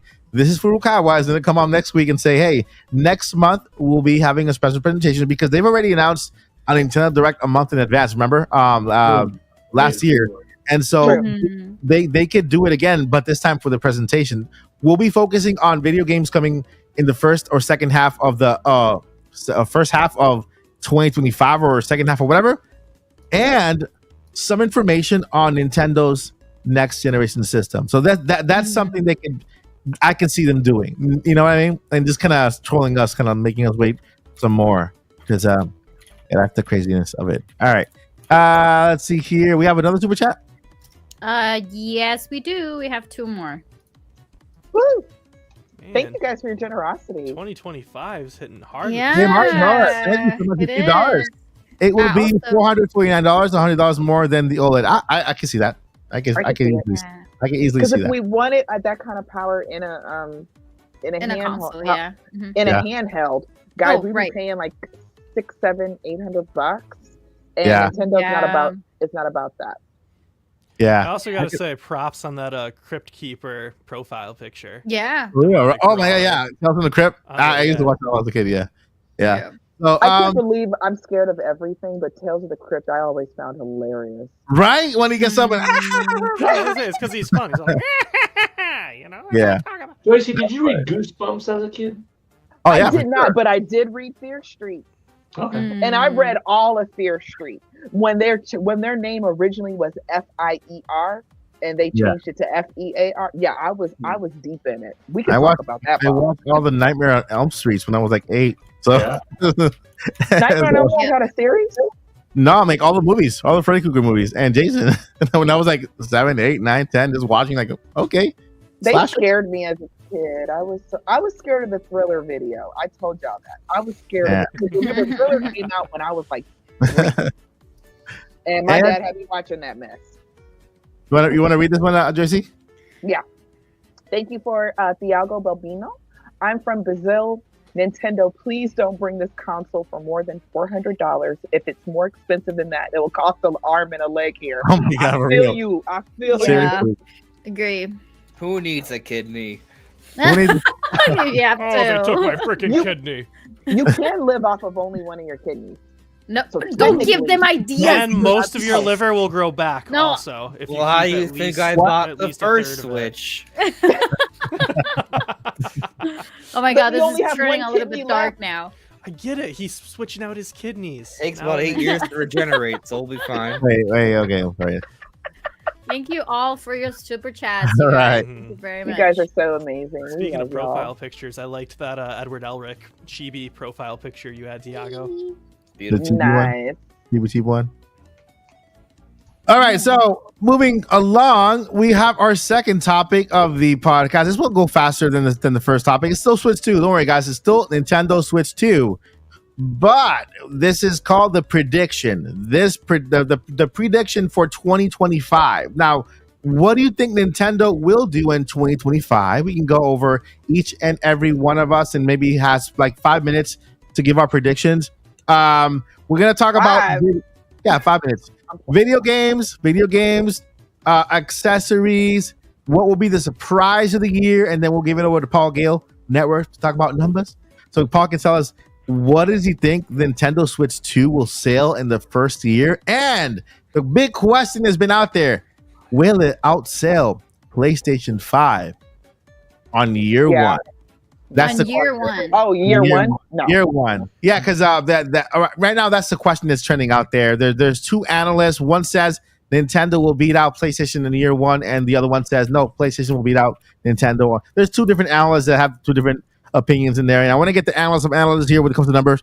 The Great Paul Gill Network to give us. Before Paul answers that, I just want to clarify the question. Is it, will the Nintendo Switch 2 beat the PlayStation 5's first year in its first year? Yeah, like for example, in year one year versus year one. No. Year one versus. Or do they mean 25 versus 2025 for both? Yeah, like within this year. Yeah, okay. Within this year. Selling more in the calendar year of 2025.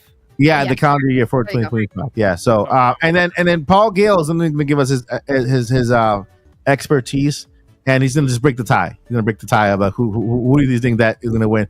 Well, Paul's going to say Nintendo. If he's not, going to be off the podcast. PS5 has home court though, because it's already out. The what? It's selling consoles today. I know. That's what I'm saying. That's what people were like. Wait a minute. How is it going to be if his PS5 is already selling and Switch is not even? We don't even know when it's coming out. So, what if it comes out in June or July or August? Yeah, hope.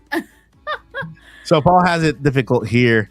He's going to have to give us the release date that it has to release by to win. I have I have an answer for this one, Josie and Lily. You guys want to hear it? Huh? What's the question? I have an answer for Boo Mini super chat. Thank you, Boo Mini, for your $2 super chat. Thank and you. She went ahead and asked the question: what Zelda game will come out this year? And I got two games that I think will come out this year. If you say Wind Waker for Nintendo Switch and a remaster of Twilight Princess for Nintendo Switch 2. Ooh. I'm gonna add Breath of the Wild HD for Nintendo Switch 2. I think that's pretty much a given. Yeah. Isn't it already in HD or whatever? Yeah, it's already in HD. I mean, how much prettier do we want it to be? HD. HDR. Yeah, oh, HDR. There you go. Dear Nintendo, please just put HDR on all your remakes from now on. I don't think. And give Andres the credit for that. I honestly don't think Breath of the Wild Tears of the Kingdom is going to be relaunched as new game. I like what you put out there. I think it was you who put it out there the other day that there's going to be like enhancement patches, right? Yeah, I think that's what that's what's going to happen. I mean, that's what I heard, but I think that's what's going to happen. That games for Nintendo Switch, specific games, those big sellers. Tears of the Kingdom just came out like what, a year ago, 2 years ago? Is it 2 years ago? 2 years ago. 2 years ago. 2023, right? Well, yeah. Like a year and a couple months. We're talking about a year and a half. Yeah. So that game is still brand new. It's still new, right? And with Nintendo Switch 2 coming out now, that game is still barely taking off. That game is only going to get a patch and sent off. It's already $70. It's already $70, right? Nintendo Switch on Breath of the Wild will also get a patch and be sold at the same price. You know, I don't think it's gonna be sold at $70. I think it's gonna be sold same price, and Nintendo might. This is my personal opinion. Might issue those patches on certain games, certain major big games, not all the games. I think the majority or all the games are going to benefit from the AI upscale that the system's going to do automatically. Like what with DLSS and all the because the game will look better on Switch 2, but that's AI. The patches for to take advantage of the hardware is what Nintendo's working on for those specific kind of games. And you look like you disagree, Andre. What's up? Yeah, but I do disagree, but I agree a little bit. I don't think that that the Switch 2 is gonna just wide scale improve Switch. It might, but like to take advantage of DLSS, they would have to like program that stuff in the game.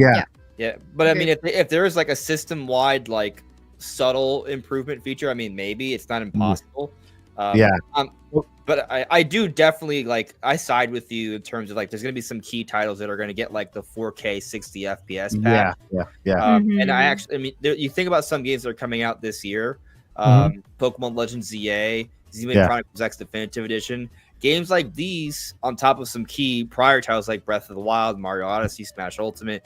these games would make sense, and maybe they don't all happen at once, right? It might be kind of like the NSO thing where every few months we're like, oh, there's a new NSO game.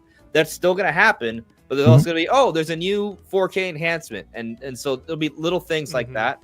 Yeah. By the way, I intentionally did not mention Metro Prime 4 because I think that game's literally getting its own dedicated Switch 2 version. For sure. It's gonna be more than just a 4K upscale. It's gonna get like other stuff. That's my theory. I agree. Okay. Oh, go for it, Lily. Sorry. Very quickly, I just wanted to add that I think there is a small possibility that Nintendo will definitely use Breath of the Wild's success to promote for those people out there that are going to be brand new Nintendo users. Like everybody that does not own a Nintendo Switch, they'll probably most likely be like, you know what, I feel like I really want to take advantage of, or Breath of the Wild has been on my bucket list. Now is the time for me to play it. And also in terms of, again, I'm not a graphics person. I don't really care about the graphics. And the only reason why I don't look at all those, emulators that can show you 60 frames per second is because I don't want to go that route, because I don't want to feel that Nintendo is not really living to its potential, because I love the way it is. However, it will be amazing to have that. Like Joyce just mentioned, like how would it be possible to play it better? Yes, the answer is yes, it is possible. I haven't seen that, but I know it's out there. I know that would be amazing for people who really like like the whole frame rate experience. And I don't know, they can promote it as game of the year. Of course, Breath of the Wild won game of the year, so relive I feel there's potential, right? Something like that for people. Time edition. However, Paul being the numbers god here, he'll probably say, well, didn't Nintendo already sold a lot of Breath of the Wild's copies already? Can they sell more? Yeah. Well, we will find out if that is the case, right? I mean, we gonna buy it, but yeah, I'll buy it again. Yeah, we'll buy it, but will the general masses buy it? I feel like Breath of the Wild has potential. That's what I'm trying to say. Yeah. To respond real quick to Andre's I wasn't talking about the LSS, I was talking about AI upskilling from Nintendo directly. Like the patent actually mentions that. Okay, all right. Well then, maybe that's possible. Yeah, the patent actually mentions about developers not having to go back and update their games because the software, the AI, will actually take the pixels, break them down, and then add more pixels to generate more to kind of bring up the resolution. AI so loading. Pretty cool, right? I mean, I'm pretty sure that on the Wii U, technically, when you play Wii games on the Wii U, there was an upscale. It sucked, but it was technically kind of enhancing it. Yeah. So maybe there's like a better, nicer version of that. And if I'm not mistaken, I feel like this is something that's been done before. I'm not much of a Sony Xbox player, but I feel like we've seen at least PlayStation like do this to some of their, I don't know, PSSR. No. Like I'm not talking about like PS2 games playing on PS3. Like if I'm not mistaken, I feel like PS3 games would like upscale them to 1080p. It would be an upscale, not a native, right? So it would be different, but it would still be like, hey, this looks better on a bigger screen television kind of thing. But better. Yeah, I agree. Or, I mean, you look at all the NSO games, right? Like those are at 1080p. They look a lot cleaner than their initial versions. Yeah, Jesse, you have something to say? I want to answer this question because anything Zelda is my jam. So my opinion is, I still think it's too early for Breath of the Wild. I wouldn't be surprised if we saw it like in the presentation saying this is the way it used to look and this is the way it looks on Switch too. Okay, that's fine. Yeah. But as far as actual release, I think Breath of the Wild is a little bit more down the line. I think they eventually are going to redo it because they can make money that way. Yeah. But if they really want to get people real juiced up, they're either going to drop Wind Waker, which is already pretty. The HD version is prettier. It's prettier. I don't know what else they could do to it to make the colors pop more or whatever, but I guess we'll find out. I think we can finally say this could be the year of either Wind Waker or a completely remade Twilight Princess. The reason I believe that is not because it's a rumor or anything like that. It's because I think they could make money off of it. Oh, yeah. Because for the simple fact that Zelda will sell, and just remaking those old games and putting them out there, I think they're the only couple of games that haven't been brought over to Switch from Wii U. Am I right? Wrong? A little bit. I think you're right. Can't think of it. Well, there's also Spirit Tracks and Phantom Hourglass. Yeah. Okay. I think those are due for remakes. But as far as a new system coming out the gate, they're going to pick one of their 3D games. And the ones that I could think of are Twilight Princess or Wind Waker. The other one, the kind of forgotten rumor, is Ocarina of Time remake. Yeah. I don't know what they could do to make that game any more prettier either, because I thought it looked great on the 3DS, and I kind of appreciate the way it looked on the N64. Or my strongest bet is another Hyrule Warriors or some kind of Zelda spinoff. Something Zelda, though, is going to come, I believe, within. They promise one per year. Yeah. They missed a year. Yeah. But that's all right. With Ocarina of Time remake, I don't think they're gonna. They're not going to just take the same exact model. They're gonna remake everything from scratch. Whole thing. Yeah, from Does the bottom. Need it? Yeah, but that's the thing that in order to be a remake, left out. Yeah, in order to be a remake, let's think about remakes here. Think about the remake from Mario RPG on Super Nintendo to Mario RPG now, right? They're not the same. You know, they're gonna change everything from the ground up. They're probably gonna add more content to it. They're going to Final Fantasy remake it in a way. You know what I mean? Maybe the best comp would be Resident Evil 4 remake. Yeah, because Resident Evil 4 remake is still mostly the same game, but it has new gameplay segments and it's visually totally overhauled and the gameplay is enhanced. Because 7 remake, there's like a new story there. Like that's the whole thing. Yeah, I agree. I mean, it's the same story. It just goes in deeper into the story, because when I play Final Fantasy 7 and the story is very quick. It's 4 CDs, but actually it's 3. But it's very quick, right? And so this one, it's the same story. They just went and stretched it out as much as they could, and they took each CD or something like that, make it into a game, and then added more elements. But in the overall thing, it's still the same exact story. I had heard that people that die don't die and vice versa or something, but I don't. Yeah, there's some actual changes. There are, but you know, I mean, I think people.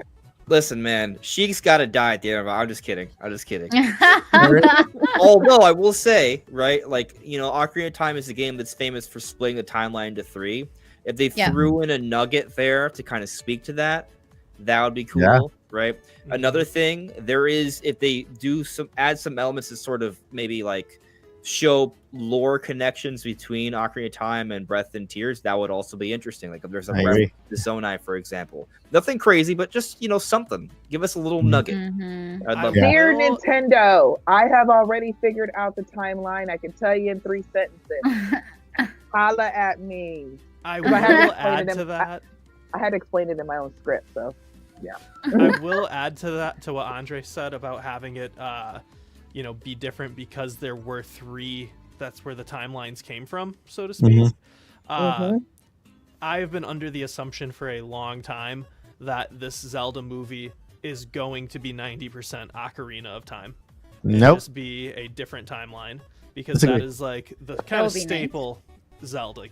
You know, that you'll Mike, have you have Sheik, to understand from our point of view. And so I do understand it, but no, I disagree. But yeah, it would be a new story though. That's you know why I disagree. Well, I'm going to finish my thought first. Makes a lot of sense. But so wait. what I think would be very cool would be if we had your idea, Andres, of a completely different Ocarina of Time, and then we had a movie Ocarina of Time, which is obviously different because it's a movie and it's going to go different directions and set up a cinematic universe. And then we're able to look at the original Ocarina of Time, and it's like, here's 3 different timeline shifting versions of the same story. I just think that would be cool. That would be wild. It would be awesome. Yeah. That'd be very I think it would be awesome once they get to that point, right? But I think that the movie will just be a very generic Zelda movie that explains the lore and the story in the most basic way for a person who has never ever experienced The Legend of Zelda before.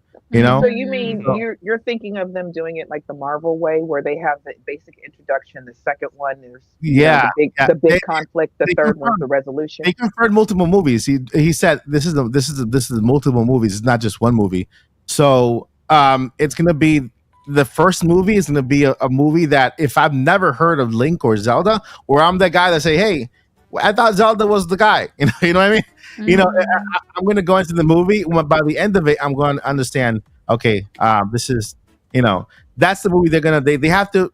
They made it clear that they want to introduce Zelda to a brand new generation, a new audience. The not the gamer, the moviegoer, right? And then they want the moviegoer to come over to the gaming world and experience the rest of the Legend of Zelda, and then go deeper into the lore.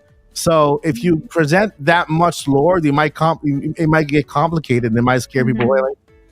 All right, brain blast. Okay, so hear me out. I love what you're kind of spitting right now. And by the way, Zach, I think at least similar archetypes, themes from Ocarina of Time will at least bleed into it. Maybe not exactly the same, but people who play Ocarina of Time will be like, oh, I remember that from the movie and vice versa, right? At least to that extent, I think there'll be that. But to Mike's idea of them kind of like starting a generation of Zelda, like you got me thinking, not Lord of the Rings, not Hobbit, but Harry Potter. 8 movies spanning a whole generation of people, right? So maybe like we even start off with like a young Link, right? But they do this with a design in mind where he's literally going to go through puberty as they film these movies. And by the time we get to the end, he's going to be a man. Yeah. Right? And maybe he's not 12 maybe he's 15, so he's already like close to being a man when it starts. But you get my point. Like there's going to be a physical development throughout this 7 to 8 year series. And every movie is just focused on maybe one dungeon. But that one dungeon, there's a whole story around it. Obviously, there's still other surrounding parts, but they just actually take the time to invest in that story. Like think about when we go and play Breath and Tears, right? Or even Echoes, like the way they kind of structure the Zelda games now. When you go, I mean, it's still like that in prior games too, but when you go to a particular area, there's a storyline just there. So imagine a movie that expands on the story for a particular region, and that still connects to the overarching story, right? But I could see them doing something like that. And I mean, hell, if it becomes the next Harry Potter, that would be insane. Yeah. And I'll drop one. I like that idea. One more controversial opinion. Not just because I guess that's what I'm doing today. Not just do I think we're gonna get Breath of the Wild remaster as its own game. I think it's gonna be a Switch 2 launch title. Oh, I like how the music stopped. I know that was perfect. The music just like and the music podcast itself said what? The music is automatic, right? It didn't agree. No, I mean, adding to that, let's not go that far. Like the Mario movie. The Mario movie It always was goes back to Zelda. no, yeah, it does. But what I I'm love trying to this say show. is, it's what I'm trying to say is that the Super Mario movie was, nothing compared to what we have seen in the games. And having a big IP like The Legend of Zelda is going to be very complex and very complicated just to come up with the whole idea. And I feel like I agree with Mike in terms of they have to make it simple. And there's going to be a possibility that the Triforce is not even going to be present in the story at all, because it's not even present in Breath of the Wild, Tears of the Kingdom. So that's I don't think going it's going to to awaken until the very end. Right, because people don't know what the Triforce is if they have never played the other games, right? So I feel like they have to be very careful with that. And also, circling back to the Zelda title, I feel like Twilight Princess has a lot of potential, because given the fact that a lot of people started playing with Breath of the Wild and Tears of the Kingdom, Echoes of Wisdom. Tears of the Kingdom, that's a new one. Well, Tears of the Kingdom, no. Twilight Princess. Twilight Princess is more realistic in terms of graphics. So I feel that people are going to be leaning more and excited for that if that happens versus Ocarina of Time, right? So I feel like that's a great opportunity for Nintendo if they do, especially with Twilight Princess, because Twilight Princess, when they first released, it wasn't that, it wasn't the big of a deal. Then afterwards, people started like, oh, it's the best game ever, and the best story, the best version of Ocarina of Time. So they can definitely do something with that. That's all I'm gonna say. Real quick, you guys like got us talking about Zelda because we won't stop. It's going to continue. Sorry. I was gonna say one more thing. Paul's like, I'm just crunching my Probably numbers. 30 seconds, Josie. I I said, have number thoughts and number thoughts. Real quick. So just to counterpoint with what Lily was saying, because I don't disagree with her, but when I think of the movie, and as far as overall marketing for the Zelda movie, the game that everybody knows, whether you played it or not, but just about everybody knows is Ocarina of Time. Yeah. And y'all know I love A Link to the Past, and I'm always gonna love that game. But people are kind of like, what? What's that? If I say Ocarina, my mom knows what Ocarina of Time is, and it's not from me. Okay, she just knows that's that Nintendo game with the sword, right? Yeah, mama. Okay. So I'm gonna end it with this. I'm gonna end it with this because we got after this. I'll give it over to Paul. Paul has something to say, and then then after that we can get over to the Q&A. But I'm gonna end it with never got to our last topic. Yeah, we did. That was it. No, we didn't. No, we did. Our topic was what were our thoughts on 2025? Oh, okay. We can do that. We got time for that.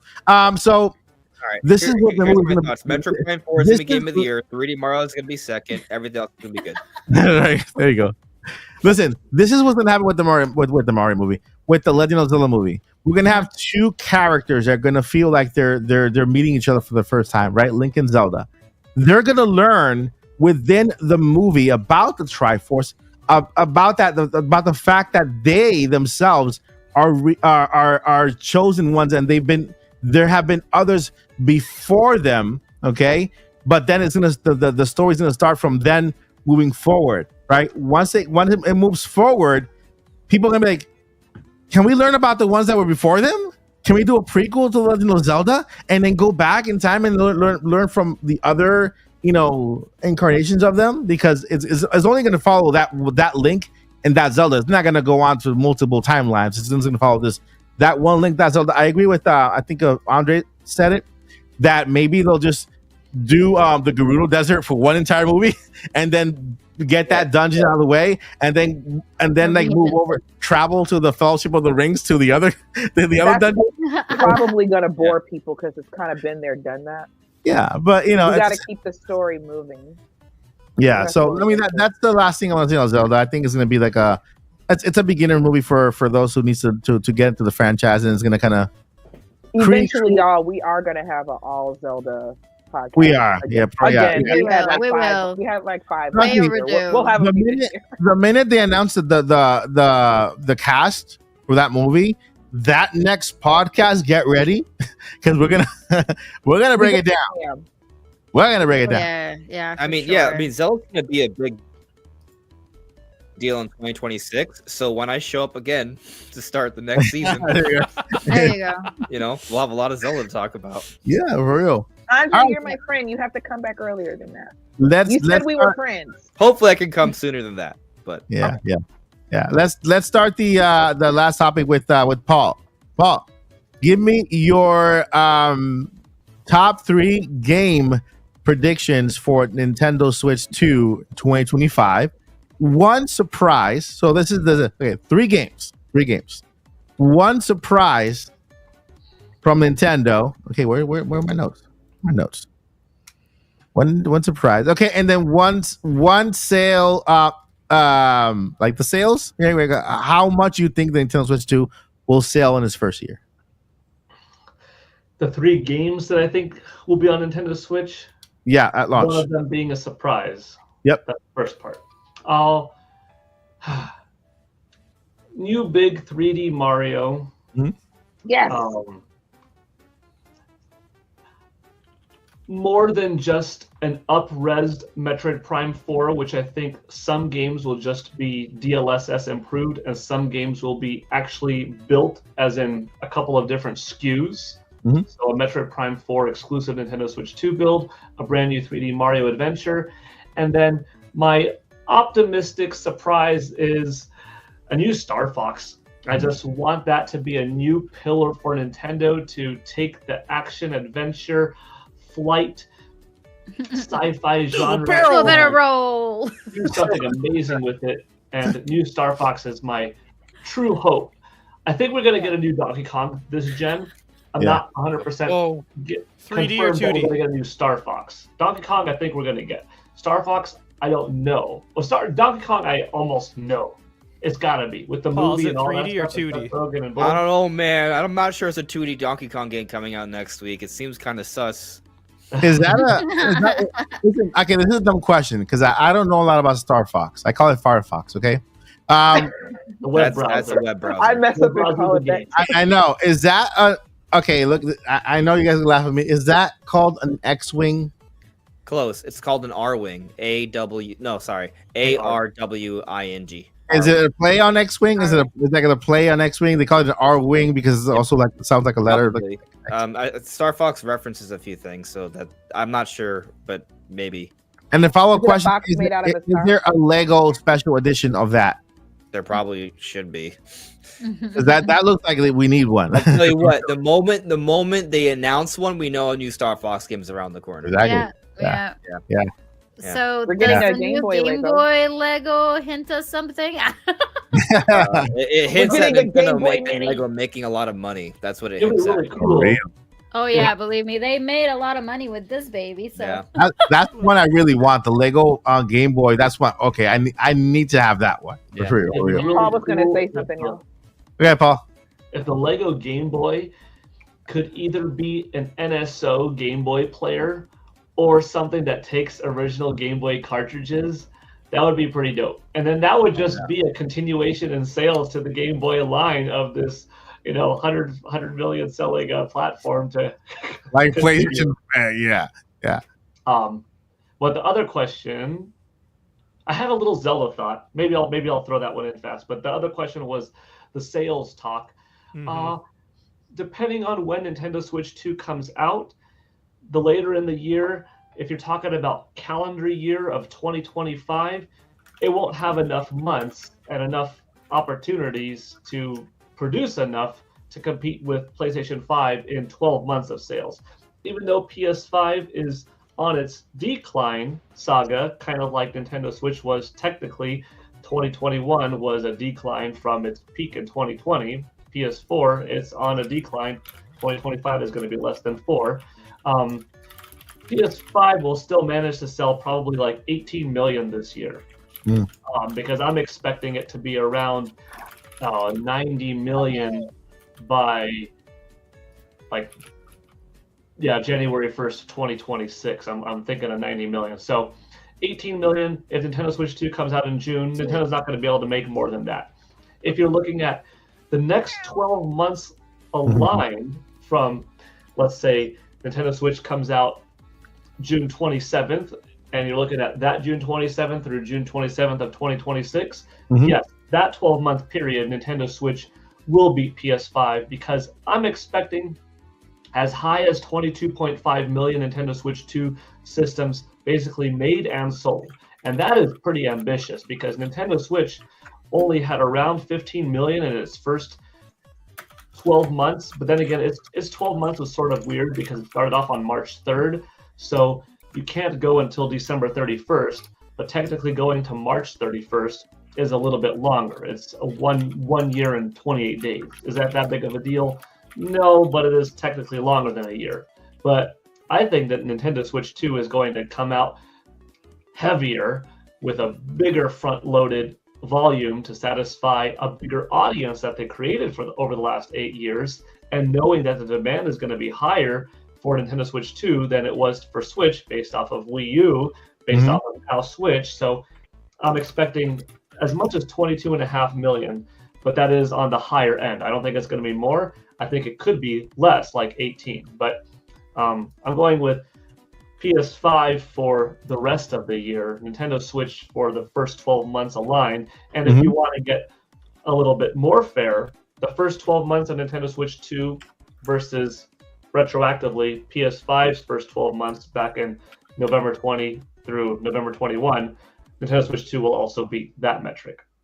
I wanted to say one little thing because earlier when everyone was talking, I was just like formulating my thoughts and I didn't want to interrupt. But yeah, go ahead. A little thing, I can make it quick, hopefully. I think the likelihood of a big grand Zelda at launch is lower if we're going to have a big grand Mario at launch, because you don't throw Mario and Zelda together on day one. You don't throw Mario Metroid on Zelda on day one. That's like, having your new 2 big movies from the same studio coming out the same weekend. Like if Fox is going to have a Terminator and a Predator, you wouldn't release them the same weekend. They're too comparable, even though one's jungle and one's robots. It doesn't matter. They're going to eat away at each other's sales. You spread them apart. So if there's something Zelda in 2025, I could see it being something small Zelda related at launch or earlier, like a port or a remaster or something like that. Anything too big, like an Ocarina of Time remake, that's got to be pushed later in the year. But nothing big Zelda at launch, if we're expecting something big Mario at launch. So I kind of wanted to get that out of the way. And the last thing is, I'm of the mindset that if Metroid Prime 4 has a secondary mode, which is this online multiplayer mode that is kind of like a T-rated Splatoon, set in Metroid universe, I think the other launch game would be a new 3D Mario. If Metroid is only a solo player adventure, I could see the other Nintendo Switch 2 launch game being Mario Kart. And that's because Nintendo wouldn't want to have 2 simultaneous multiplayer offerings at once, because then it kind of competes with each other. More people are going to play Mario Kart for their multiplayer needs, and then Metroid Prime's multiplayer offerings are going to be not played as much because more people's multiplayer is going over here. Mario Kart's going to win. But if you have a 3D Mario game and a Metroid game, 2 single-player stories, but Metroid's got the the multiplayer, that allows that multiplayer game to shine without Mario Kart. You know what I mean? But if Metroid is distinctly only a single-player adventure, I think Mario Kart is more likely than a 3D Mario, because they could both coexist more. And that's kind of the same mentality that I had with Zelda. You don't have Ocarina of Time remake on day one if Metroid Prime is day one for a 3D Mario. You know what I mean? It's powerful of a game to have. A remaster or something like that, a Wind Waker, I don't think Wind Waker is going to be a launch, but something like that closer I could see. Too big of a Zelda? No. So I think that was it. My numbers, my expectations of Nintendo Switch games, a little bit of a surprise, and some analysis on launch games maybe. That makes sense. Yeah, that makes sense. I like it. Thank you for the number. I mean, you're the only one with the numbers, but you did a good job on that. Thank you so much for that. I missed it getting my cap. How much is Switch 2 selling? 21.5 million in a year calendar. So if it launches in May, then June 2025 to June 2026. Yeah, no more than 22.5. Yeah, I don't think they can make more than that. Yeah, and it's because it's as much as they can produce. That'd be pretty good. That'd be about pacing Switch, so that would be pretty good. That's awesome. All right, Zach, you wanna go ahead and let's see here. The 3 questions were 3 games launching on Nintendo Switch in the first calendar year. Could be the launch title, could be in the first calendar year. 3 games. Your surprise. Where's my surprise of the year and sales? Yeah, surprise of the year. And no, the sales was just for Paul. Oh, okay. Unless you wanna chip in the sales too, you can. Accessories. Make this easy. Sales. What Paul said. Yeah, there you go. The only way it ends up more than what Paul said is if it was actually supposed to launch like forever ago, so they have like more than they should, but that would be like the best thing ever. So no, what Paul said obviously for sales. Video games, I am going with Diddy Kong. I can't, not this year, unfortunately. They're not going to put it against Mario Kart 9. I mean, it could be 2026 Diddy Kong Racing for the Switch. It could be a surprise game. That includes NSO, so you can also say Diddy Kong Racing. Okay, OG Diddy Kong Racing coming to NSO is my surprise for the year. My 3 games, I really think Breath of the Wild remaster is going to be a launch title because so many people who had not been into Nintendo at all, that was their first Nintendo game, and that's kind of the defining game of the Switch. And so I can just see this showing what it used to look like and then cutting to what it looks like now, where that's kind of a 2-for-1, where it's showing existing players, here's why you want to upgrade. Remember your games? This is what they're going to look like from now on. Where then people who haven't played before are just going to be like, oh, this looks cool. This is a powerhouse. So I'm going with that. I think Mario Kart 9, I already mentioned it, so we're just going to stick with it, even though that's the obvious one. And then for myself, I would like a Donkey Kong 64 sequel, or just a 3D Donkey Kong game with K. Rool as the bad guy. We don't need anything crazy. And bring back the Kongs from Donkey Kong 64. Give me Lanky. I miss him. I miss that long-armed farting dude. You know? and because of the new land and the new remake, I see a very it's a potential. I agree with you. Yeah. Project Silver Star has been waiting for its time. Right. Soon. I mean, Donkey Kong is coming. Yeah. Go ahead. I think that because of them actually being in the swing of making these movies and these shows and whatnot. Swing. I think, obviously you got to start with Mario and you got to start with, Zelda to play it safe, because those are like, your known people. But now that there's the theme parks and whatnot, and Smash is crazy popular, I think they can kind of force games to be popular, like they did with Animal Crossing. I know the pandemic helped, but also Isabelle for Smash really helped. And so I could see them doing something with arms. Legs. Something with, they honestly could. That could be the sequel. Arms Calves. too. This time there's legs. Calves. It's gonna be elbows. My YouTube channel used to be called the Young Calves. That was my my name for the Nintendo competition. So we'll go with calves. Calves. Okay. It's gonna be elbows, and it's gonna be like the theme song will be by Ludacris. Like throw them both. Oh, I'm kidding. Wait, Right. Ears. Yeah, Right after questionable eyes. just a reminder to the chat and also to the podcast crew. If you see a question, please highlight it, because my eyes are out right now. We are at 5 right now. Just Q&A is starting soon. Right after we finish with this segment, Q&A starts right away. So make sure you drop in your question, and we can go ahead and answer it to the best of our abilities here on the podcast. So with that, good job, Zach, on your picks. That I think I see it's very possible. I think we are getting a Donkey Kong, and that's Donkey Kong. The theme park is opening in May here in my backyard here. So I'm gonna go swing out there also and try to get some bananas. Joycey, we got 3 picks. 3 picks. One of them has to be a surprise. I love y'all.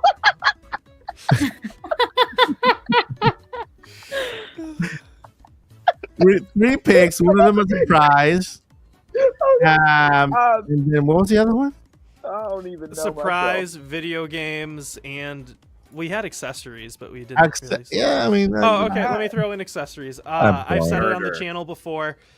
Something that goes on top of the Switch 2, which is what those 2 circular holes are on it, is to hold it stable. Or add-on for something like that, yeah. Add-on for 3DS games specifically. A screen? Okay, yeah. Awesome. So, Joycey, what do you think? 3 games. One of them a surprise. Okay. So, I do think it's going to be a 3D Mario at launch. I know the rumor is Mario Kart, but I still think it's going to be a 3D Mario, and I'm here for it. So I don't think that's going to be really a surprise as much as yay 3D Mario.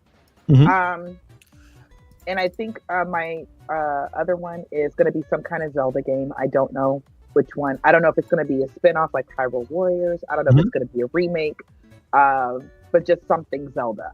Now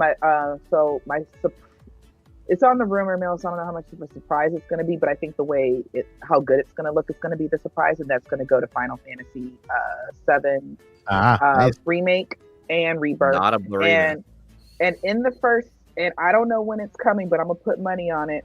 Clip this, y'all. I'm saying this.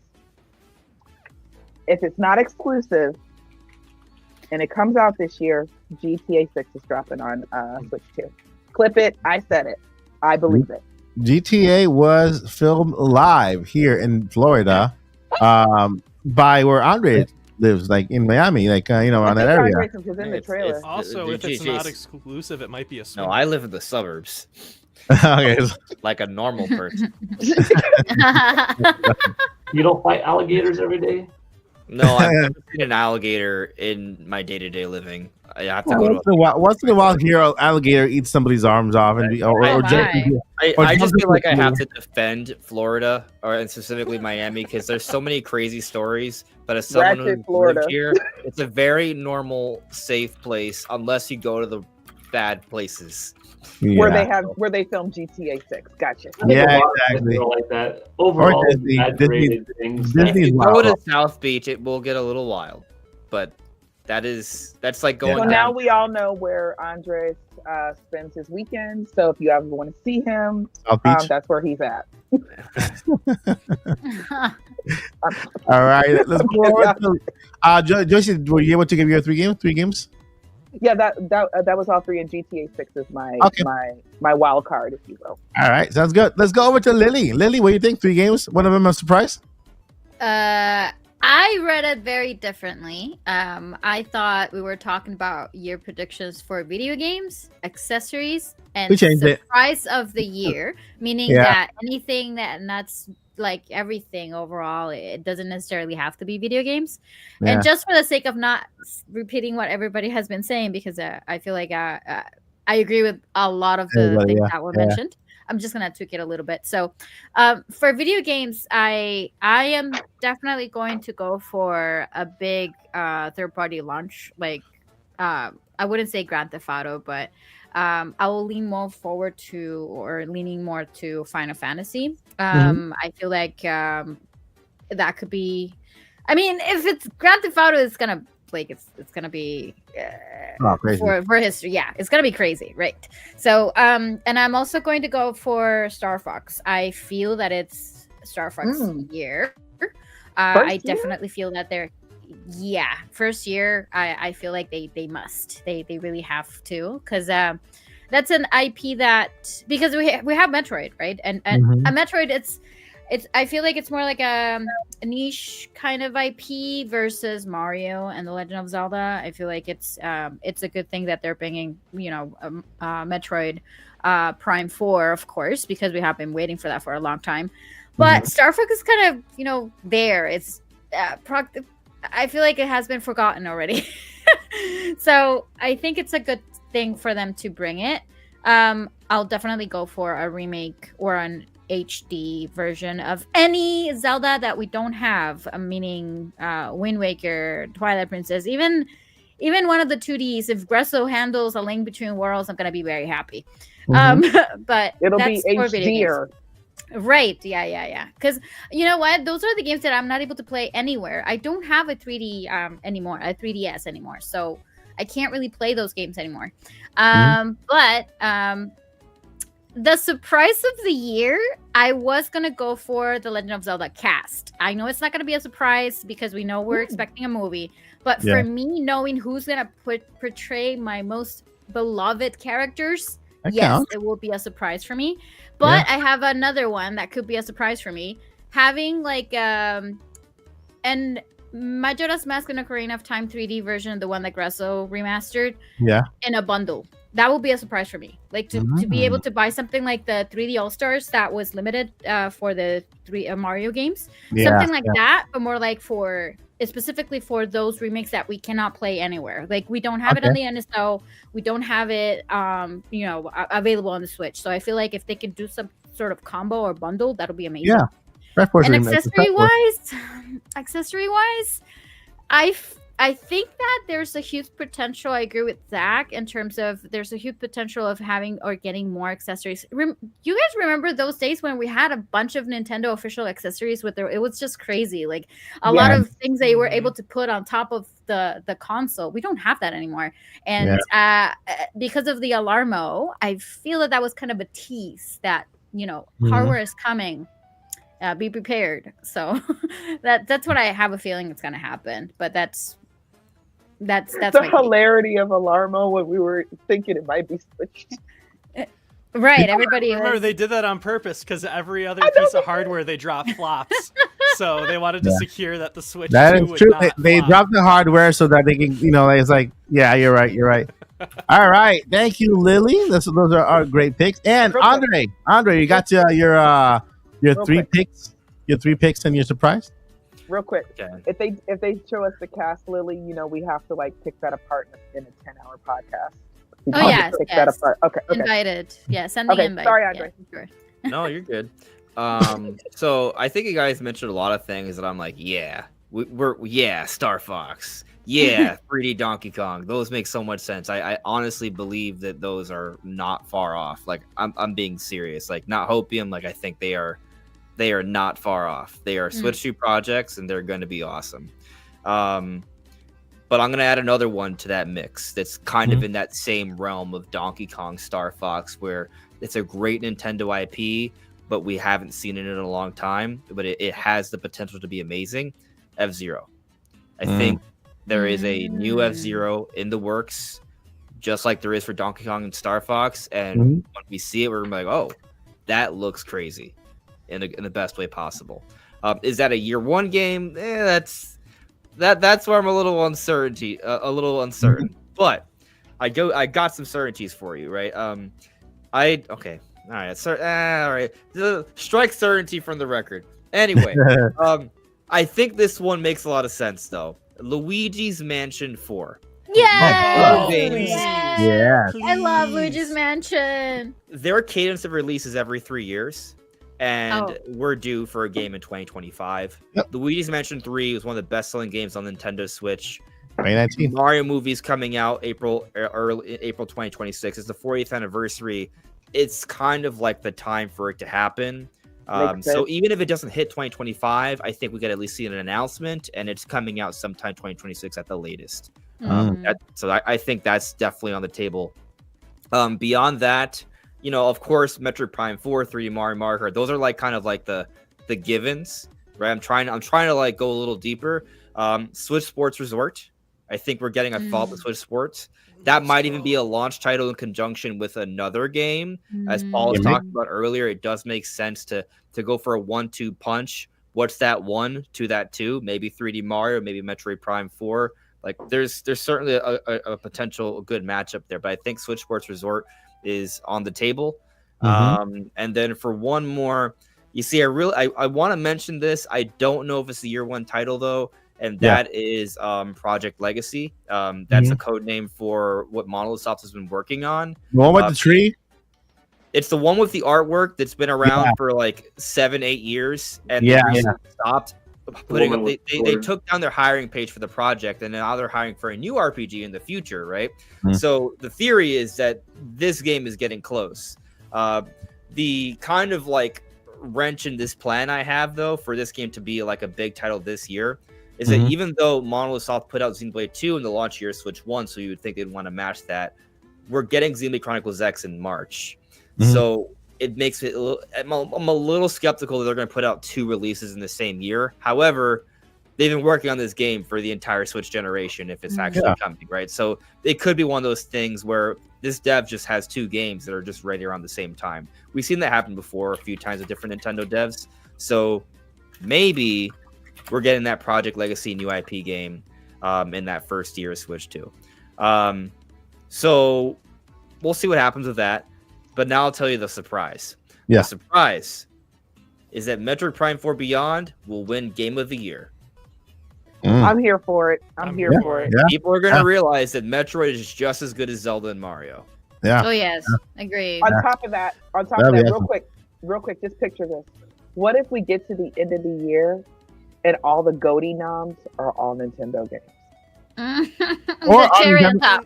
Or on Nintendo console, available on Nintendo Switch. Yeah. No. Grand Theft Auto 6 available on Nintendo Switch 2. You mean first party Nintendo? All first party? IPs. There is a What if we have a difference. Mario? What if we have a Mario, Metroid, Arms or Legs, one of them, Star Fox, PEX. and Galoots. Twilight Princess remake? There you go. All right. That sounds I will good. add to what Good. you said, Crazy. Andres, about Metroid being just as good. There's a difference, and I feel like people don't really take this difference in between influential and popular. And I would say, as far as influence goes, Metroid is more influential on gaming than Mario and Zelda. That's like a you big have thing the to say, but I think the where you're coming from. Metroidvania type of games. Like platforms isn't Sure. Mario specific. There's platforms in Metroid. But anyways, that's another. I mean, there is that term, Metroidvania, and so every game goes back to the beginning of Metroid compared to that one. So you're What's right. crazy is all three games pioneered gaming. Like I think what some people may not be aware of is that we go back to the NES era. Like Nintendo had like this big three. It was Mario Bros. It was The Legend of Zelda, and it was Metroid. Like they each kind of took like a slightly different route. And it was actually interesting because the first Mario game is Donkey Kong, right? They named the game after the antagonist. Zelda, they named the game after the princess that you're trying to save, and then Metroid, they named it after the thing you're trying to kill. Like they're like, let's not. They all the games are like, we're not going to name it after the main character. So it's like an interesting thing, and they all kind of took a slightly different direction with the design philosophy, but they share like a common lineage. Yeah. And each series helped to shape the industry in a different way. Yeah, I agree. Ocarina of Time had the first lock-on mechanism. Yeah, I agree. Up until that, you were never able to lock on in a game. Yeah. I wonder if Metroid. So before we get into the Q&A, we got 6 questions in stock right now. I'm going to go ahead and tell you my picks really fast, and they're going to be very, very quick, and neither of you hit them, which is good. Neither or none of us. Neither of you. I'm picking on you, Mike. Neither of none of you. Neither of none of. Ninguno. Look what you did, Joycey. You broke it. Neither of none of you. None of Windows reset. Wisdoms. Mike Odyssey is loading. So the first game is I have it right here. What's that game? I forgot. Let me guess. You had like AI like create a game for you? No. Animal Crossing is my first one. Animal Crossing, the second most selling game. It's a cozy game, so it competes with none of the games that you guys are talking about. It can be released alongside any game. Animal Crossing is the first one. The other one is either Miitopia, something me related, because if it's true that we are getting that social Nintendo network or whatever, and Nintendo is bringing back me's and bringing them back in a making a comeback with the me's and the little neighborhood and the chatting and all that stuff with me's, then there's a me game related to that. It's either Miitopia or what's the other one? What's the other one? The one everybody wants. Tomodachi Life. Tomodachi Life, yeah. Tomodachi Life. I'm not sure how you pronounce it. Tomodachi Life. Yeah. Tomodachi Life and Miitopia. The other one is Mario Galaxy 2, which I believe Nintendo is saving for Switch 2. That's my theory, because it's the better of the both ones. So Nintendo's going to be upscaling it and bringing it over and adding like they're going to add like a Bowser's Fury type of game attached to it, and then just give it to us there. Mario Galaxy 2, Nintendo Land 2 or 3 or 4. I don't know how many there are because I haven't played it. 7. Sadly, actually, it's only one. It's making a comeback because I believe in that game. Landon, Nintendo Land, shout out to Landon. And the surprise for the year is gonna be, I don't know. I'm haven't been surprised yet, so it's kind of hard to think about a surprise. Can I give you one that you can? I'm gonna. Yeah, go ahead. Do a surprise while I think about Mike's surprise for the year is Super Mario Bros. The movie, the game. The movie, the game. It's a game. It's a Mario game following the Mario movie. Well, I'm gonna piggyback on that one. I'm gonna say the Mario movie is based on Luigi's Mansion. I like that. Okay. So it'll be based on that. It'll have Wario and Waluigi in there. And Demon Yoshi. There's a demon Yoshi. Is that what you said? There will be with this movie. Oh, okay. Wait, did you actually say demon? I thought you said even Yoshi. No, I said Demon Yoshi. I understood even as well. Demon No, Yoshi Demon makes Yoshi it sounds- happen. Evil Demon- Yoshi. Darth Yoshi. Dark Yoshi. I don't know. That sounds kind of lit. Oh, there it is. There it is. There's a voice I definitely thought was a video. Quick reminder: Yoshi, in a his dinosaur, you know that. original inception in the first games he was in Super Mario World, Yoshi is a Koopa. He is a type of Koopa originally. So, you can go Dark Yoshi. It does explain the shell. Mm-hmm. I think about that like dogs are a type of wolf, but they love you. So that's kind of how I feel about Yoshi. You know, Yeah. he's a Koopa, but he loves you. Why does he have a That's okay. saddle? Why does he have a saddle in Because Super he Mario loves- World? It's a shell. Because he loves Apparently he's Mario. a It's a Koopa. shell. It's It's not a a saddle. It looks like a saddle. Oh, You know, actually, that makes more sense now because in the first Mario movie, The Abomination, that's the subtitle. Like Yoshi's like in that Koopa city, and it doesn't make any sense. But assuming he's a Koopa, it actually does. Well, also in Super Mario World, if you look at the sprites, when Yoshi sticks his tongue out, Mario's straight up punching him in the back of the head Oh yeah, That's pretty messed up. Yeah. violence. because he's a Koopa. Oh, okay. All right. So the That's the official. tragic backstory of Listen, Darth Yoshi. I have what Yoshi is officially. Yoshi is a dinosaur Mhm. and a dragon. Apparently, he's a dinosaur and a dragon. And in Super Mario World, he's wearing a saddle, and in other games, he wears a shell. But he normally has spikes on his back, not a shell or a saddle. Oh my. Well, isn't also Bowser also based off like the Japanese myth of the Kappa? He is a Koopa. Yeah. I mean, they literally call him Koopa in Japan. They don't call him Bowser. If you were to play, Kappa? Koopa is a play on Kappa. If you were to play Smash Bros and pick his character, instead of going Bowser, it goes Koopa. We Or we King just Koopa had like would be three topics for the Nintopics mini right there. Right. Mike, we can add them.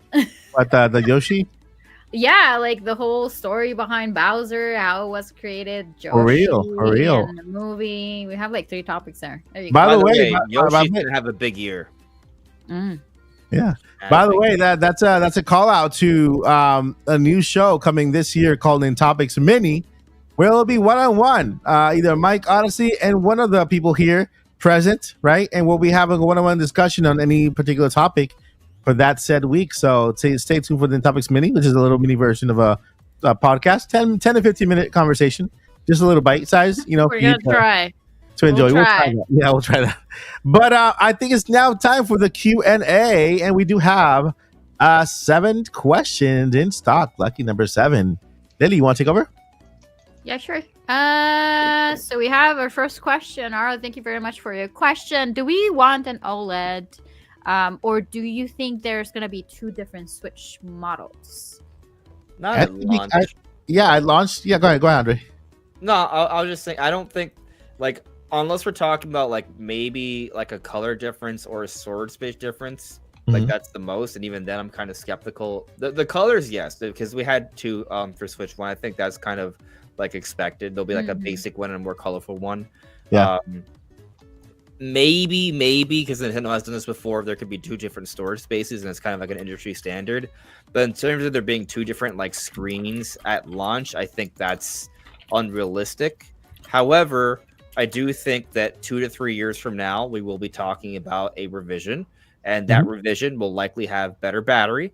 We have heard a recent rumor that coming from Nintopics, so I trust Nintopics, so Yeah. but like apparently that from what his source told him, the battery life is basically comparable to Switch 1, which is less than the more modern Switches, right? So it's kind of like already opened the door for, all right, well, we want to switch with maybe a different screen, maybe with better battery life. Like the doors already, it kind of already makes sense. Like the road has been paved for a revision 3 years from now, so Nintendo can make more money.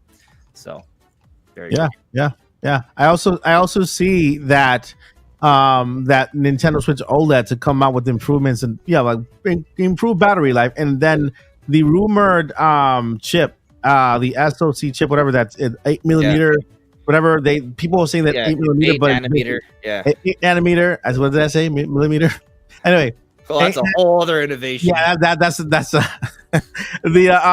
basically what is being said about that is not really on the 8. It's not really 8 nanometer.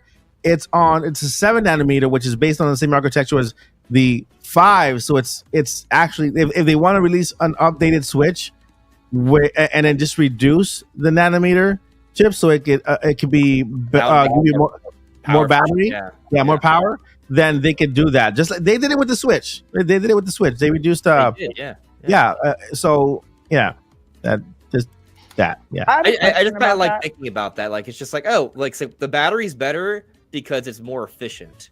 Exactly. Yeah. They didn't put in a better battery necessarily. They just made it more efficient. More efficient. The chip. Yeah. So I have a question about that. And do most people or do majority of people play handheld? Because I will be very, very honest with you. I think I've played this thing in handheld mainly when I'm playing like a 2D game. Echoes of Wisdom was good for that. Octopath Traveler was good for that. Mm-hmm. But when I'm playing like, Big Zelda or something like that, I don't usually play in handheld. So I guess my question is like, does the screen really matter? It does. Maybe it does, but there's a lot more. For me, it doesn't. Like I thought, because I play in handheld in dock mode, I thought there was a lot more people on dock mode. But you'd be surprised when there's a lot more people that play on handheld mode just as dock mode. So kind of it really does. I think that you play in portable most of the time, but most people still want to have the option of dock mode because that's fair. I'm sorry to any Switch Lite owners out there who only have a Switch Lite. But anyone I've spoken to who has a Switch Lite, they're like, "Yeah, I like it, but it doesn't dock." Like, there's always that point of conversation where they're always like a little disappointed it doesn't dock. Mm-hmm. So yeah, but I think probably I don't know what the numbers are. I know early on there was like a 60-40 thing. Personally, I'm 50-50. And to your point, Joyce, it kind of depends on the game. Okay. That's fair. Or like that game that I'm like replaying, right? Or if it's like a Mario Kart kind of thing where it's just or a Tetris where I'm just kind of like, using it to pass the time while I'm listening to a podcast, handheld mode, But if it's like, oh no, this needs all my attention because this is my escape, like Zelda or Metroid or something like that, then that's the TV.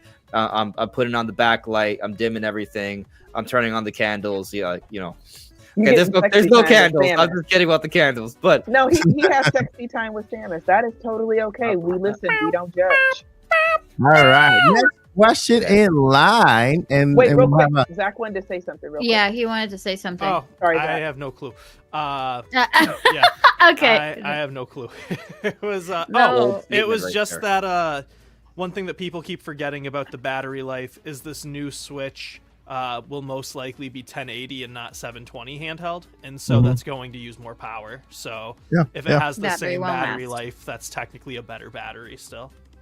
Yeah. And if Nintendo wants to make a Labo 2, but not Labo, let's say plastic, a little plastic headset, a 1080p screen is going to be closer or better for your eyes in terms of clarity than a 720p screen. Yep. Boo Mini, thank you so much for that super chat. What are some retro computer games that you used to play as a kid? X, Police Quest, Alf. I used to play Alf, and Wolfenstein. Define retro. For me, it was Mortal Kombat. Anything on PC, computer games. It's computer games or video games?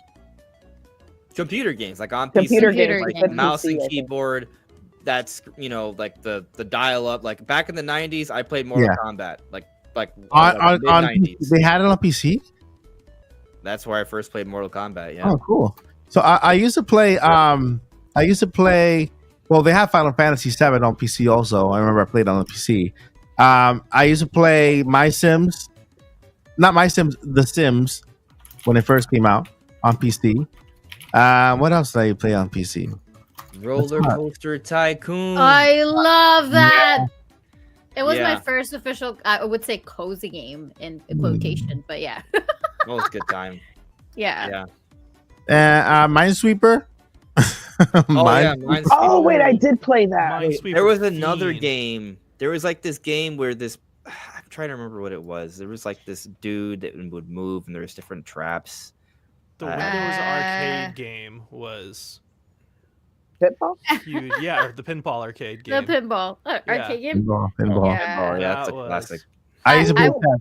Mine is going to be a little bit dark because I don't know why my mom bought this for me, because I think it was because of Alice. So I was like 10 years old, and the first game that I was playing on PC, very retro, was American McGee Alice. Not Alice Madden Returns, but the original American McGee Alice. That is very creepy, by the way, but I loved it, and I still do love it.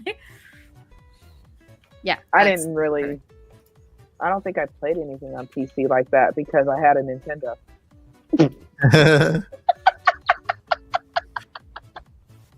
I mean, I know I used to play games. I just can't remember what games I used to play back in the day. I guess it depends on how far back we're going, right? Because we're talking about, like Anytime, before 2000, that's retro. Let's go with that. Oh, okay. Well, I was, I'm Were a you little born yet, younger. Andres? Yes, Oh, okay. I'm a '90s baby, right? But the thing is, like, Represent. I didn't hit the double digits till the 21st century, though. So, like, I was not. I was born '91, just to age myself, right? So we're clear. But I was like in the early 2000s. I was a little kid. Like, there was definitely some things that, like. Andres, I remember when Thriller came out, so don't worry. I don't know when that came out, but I liked Thriller. I remember when it came out. I used to have the glove, the jacket, and everything. 80s. Um, 80s. I'm an 80s baby. Another game from 1985 is as far away from right now as 2065. Oh my. What? What? So My Command, brain. Mike Zach. No. Command and Conquer, like a little strategy game that used to be on PC. Quake 2 was also on PC. That used to play that too. Oh yeah, Unreal Tournament. Yeah. RuneScape. I had my MMO era. Like, there was games. It was even. I don't remember the names of the other ones, but RuneScape was like the first one that I played. Tony Hawk Pro Skater 1 on PC.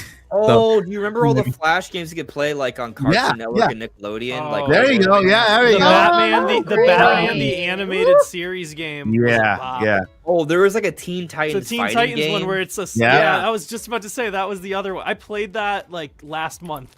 I found an archived version. So crazy. So They I mean, should put those all remember into, like, a cartridge to play on a console, like a compilation. Cool. crazy man. I remember when, guys, I played Solitaire on the computer. There, that's a Yeah, game same. on PC. Oh, It's a well, PC I don't know game. if you Dig guys Dug. ever played Pajama Sam. It was like a very children's adventure game. It was a point and click PC game. And that was like released in the, I don't know, 96 or something. Yeah, Like, I was a baby. I Pajama trying to Sam. look it up.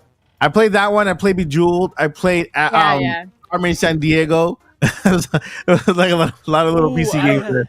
I had a Power Rangers CD-ROM that I got, and I remember I like saved these guys in the desert, and they were like, "Thanks, Power Rangers." That's awesome. Core memory unlocked. I don't like it that when I was born, the games were on floppy disks. Oh, that was. Oh yeah, a wild. lot of Oregon Trail. And everybody's like, what is a floppy disk? It's a square. It's a square little. Actually, it was pretty high technology because it was like a little square like this. Why Picture did my teacher 3D print the save icon? Picture this. Picture this. Look, picture this, but in the same size as a slice of cheese. Yeah, That's- that's pretty much. That It's probably a Here. little bit bigger than even a billion of those. Guys, picture the save icon is the size of a slice of cheese. There you go. Everyone knows what the Oh, save God. icon looks like. Nobody played Mario Team's Typing? That's All right, Pokemon 33. Thank you I for your question. didn't, Paul, but I heard about it. But I didn't play it. Bloons Tower Defense all day. Oh, that's a good question. We What have is- a question from Pokemon Fan 33. Thank you very much for your patience. You have been here ever since we started. Yeah. What week do you guys think that the Switch 2 will be shown games? In all week 3, 4, and 5 of this month? Or do you guys think it will be shown another month? I'm not sure I should answer this question. Why not? So you have to plead the fifth. It's just there's layers. There's Okay, several okay, okay. layers. Okay, I okay. will go back to a couple podcasts ago. which feels like forever ago because we had that break with the new year. It But really we were looking at the original Switch launch trailer. And the original Switch launch trailer showed, I believe it was 7 games in it. So, yeah, Breath of the Wild, Mario Odyssey, Splatoon 2, Mario Kart 8 Deluxe, NBA 2K, Skyrim. Yep. I don't know what the 7th one is. it might have been 6, yeah. Good job, Andre. I mean, the thing is, I edit Oh wait, videos. was it I a look at that FIFA? trailer. Was it a FIFA soccer game? That Or would have no? been in a different trailer. Okay. It's not FIFA. I look at this trailer Then like yeah, every it's probably, day. It's probably 6. I'm gonna say the 23rd. Arms. Seriously, Let- somebody said arms. Was it I arms? think it's not a a trailer. Pokemon fan. So for the reveal trailer, I'm gonna say the 23rd. The trailer will have. Isn't that the Xbox Direct day? Yeah. Okay, so I guess we'll say the. Well, I mean, maybe Nintendo doesn't care about Microsoft. Can you One imagine? of their best publishers. I don't know. They're having an affair right now, so it might be. It's- They might Maybe I think it's a marriage. maybe it's the 24th hopefully Yeah, they've been 24. dating for so long. or the 22nd. Maybe it's the 22nd. I don't know. I Well, think actually, you know, it's an interesting thing to bring up the Xbox presentation, though, because what if they announced some games that would then be shown off in the Switch 2 review? I don't. Halo what is if, also what if the rumored. reveal before so that they can announce those games that are coming to Switch 2 in the Xbox presentation? So I'll That just makes say, more sense because maybe they wouldn't even be in the. Because if there's only 6 or 7 games in the reveal trailer, there's a good chance that Xbox game isn't there. Yeah. Xbox will end their presentation by showing all of these games that are available day one on Game Pass, and then they're going to say, and by the way, Game Pass is going to be available on the new Nintendo console, which will be having their presentation tomorrow. That would be insane. That'd be lit. That would be insane. Yeah. I don't think Furukawa's gonna go with it. No, I think yeah, one day, It's one day awesome. we will get Game If it were Pass. If it were Reggie on Nintendo of America, I could see that happening. But Reggie would've told us already. Furukawa and Bowser are very calculated people. They're very like this. The horses have these things that you can't really look to the side. Blinders. They're Yeah, called blinders. yeah, that thing. And so they have the blinders on like this, and they are laser focused on what they need to do, what they got to do. That's why all these leaks have not, like Joyce's meme that she put with Squidward. They're like that. They're doing exactly that because they got their plans already set out. And I do believe that the trailer could drop before the presentation, and it makes more sense because then Xbox can say that these games are coming to Nintendo Switch 2 and have the logo on there also. So I'm gonna say to answer that question, I'm gonna say anytime before the Xbox presents. Yeah, Yeah, I do want to. fair. Go ahead. I do want to speak on the layers thing because I don't want to leave you guys hanging. Right, like I want to explain the reason why I don't think I should tell you what when I think it's going to happen. I'll tell you. We know how onions work. We seen Shrek. I'm The just We know you layers. secretly work at Nintendo, Andre. It's like we've been known. that is not what I am saying. That is a nice boulder. He secretly I like works that at boulder. Nintendo. Yeah. But there's layers, right? There's reasoning behind it. I'll first tell you that I think like there's a great chance it happens sometime this month, right? I'll say that. But the reason there's layers, right, is because this wouldn't be the first time I've said something. If I put out a prediction and it's wrong, I mean it's fine. But I think because we've been down this road more than twice, Yeah. like it's just kind of those things where maybe I should just let it happen. Yeah, for real, right? But also, there have just been things that have been discussed that do kind of impact my thinking, and I think I should just. There's a window of time there, and so with all that in mind, I think You want to just leave it at that? layers. Shrek. Watch Shrek 1. Watch Shrek 1. Donkey and Shrek talk about layers. Donkey has layers. What about cakes? Cakes have layers. That's a very good Eddie Murphy, by the way. Yeah, it is. Yeah. No, All but right. Andres, walk with me, talk with me, friend. So, because I am Which is just still a public team- forum, though, so it's different. I know, but you still my friend. You said you. Oh yeah, I know, but this isn't like we're walking on the sidewalk in a neighborhood where I could just totally level with you and be like, yeah. But see, I'm not interested in layers. I would be interested in layers in that scenario, but for this, can we just be on Team January? Because I'm just. Okay, I mean, I am on Team January.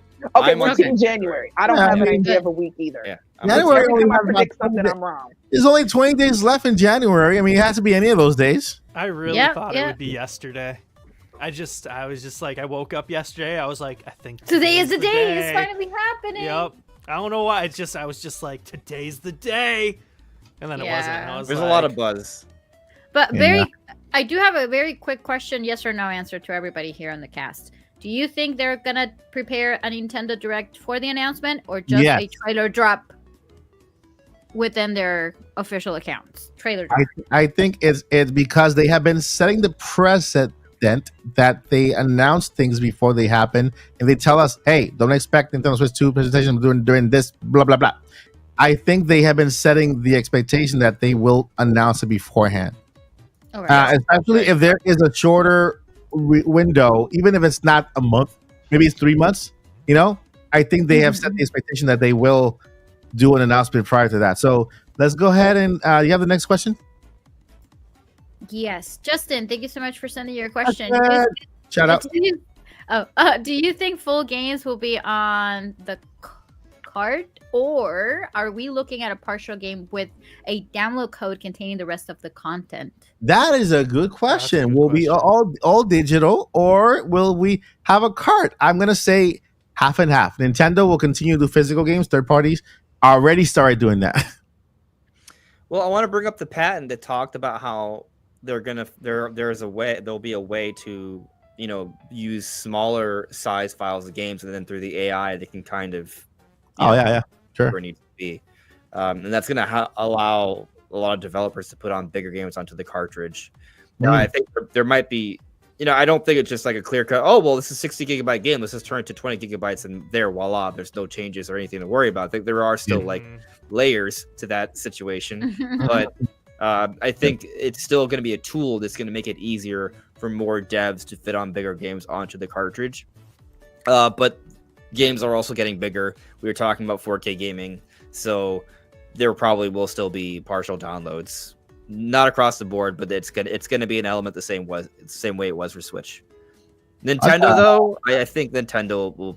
I agree with you, Mike, that you won't have to do that in most cases. I agree. All right, next question. Kevin, question. Do we think the next 3D Mario will be a true open world like they were starting to build upon with Bowser's Fury? Yes, I would love that. Bowser's Fury is kind of like Kirby. You know, it's like the world opens up as you proceed for levels, and I love that part. That part of the game. I love that part of the game where you can Bowser's Fury, you unlock levels, right? And then the world opens up more until you have a fully open world, right? That'll be cool if they do it that way, like Bowser's Fury. So my answer for that is yes. There's a reason why I think Yoshi is going to play a big role this year, and I think some of it has to do with the next 3D Mario. I think the same way Plessy played a big role as Mario's mount in Bowser's Fury. I think Mario's true main companion, Yoshi, he's gonna help Mario run across the massive landscape of the Mushroom Kingdom on Switch 2. I love that in Mario World, Super Mario World, you were rescuing Yoshi's friends throughout the castles, you know, little eggs, and then Yoshi just kind of stepped on the mine, murdered the whoever's inside the castle. Yeah, I love when you blew up the castles with the TNT. Right. All right, next question, Tony. Tony, since Square Enix had announced Final Fantasy VII Rebirth for PC, do you guys and ladies think they'll bring Final Fantasy II Remake for Xbox Series and the upcoming Switch 2? Yes. Yes. That's one of my predictions. Yep. Yes. I mean, Nate the Hate just talked about in his podcast today. He's a pretty credible insider. He doesn't get everything right, but I mean, he gets more things right than most. So it feels like a relatively safe prediction. Yep. I mean, Joyce, you were talking about earlier that like Square Enix is like they really want to work with Nintendo. Like we know that, right? So I mean, it just makes sense. And it's already on the rumor mill. We want you actually back. developing it for the Switch too. Not we developing it, but doing it. Doing the whatever the word is. Yeah, that's good. All right, next question. That's a good question.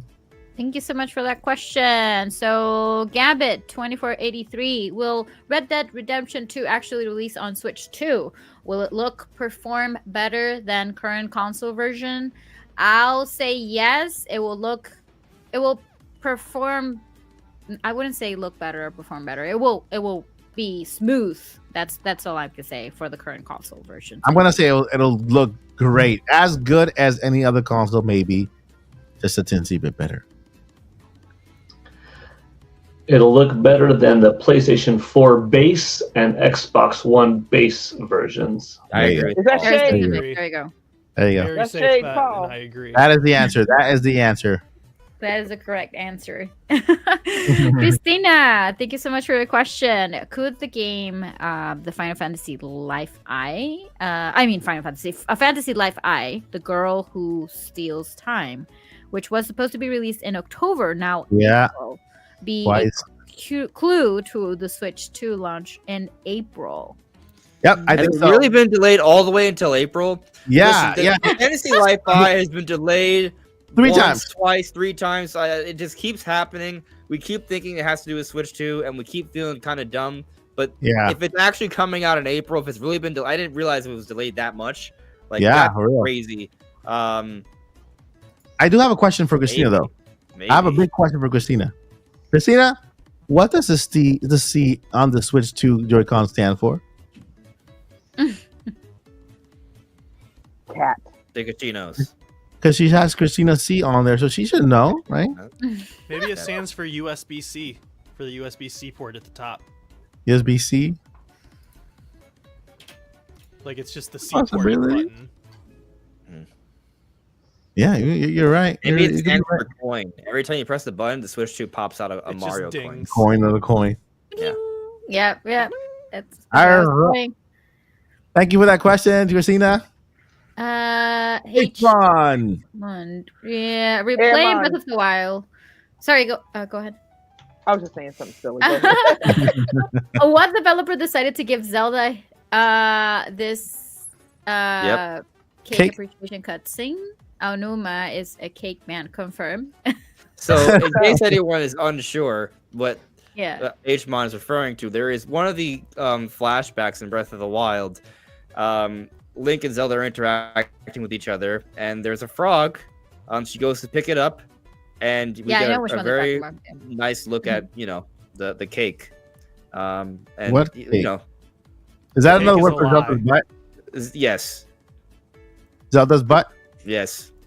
Okay. I didn't know. Yeah. We remember. They would have said Peaches, but because it's Nintendo and she's already a character, they thought that would be confusing. So we switched. I agree. Anyway, Totally agree. I mean, they made Zelda an attractive woman. I mean, that's what they decided to do, which makes sense because she's Zelda. Yeah. Okay. That's a good question. Well, thank you for your question. Nintendo Let's Play. Thank you so much for that question. Mike, ever play Rush 2049 at the arcade back in the day? Yes, I have.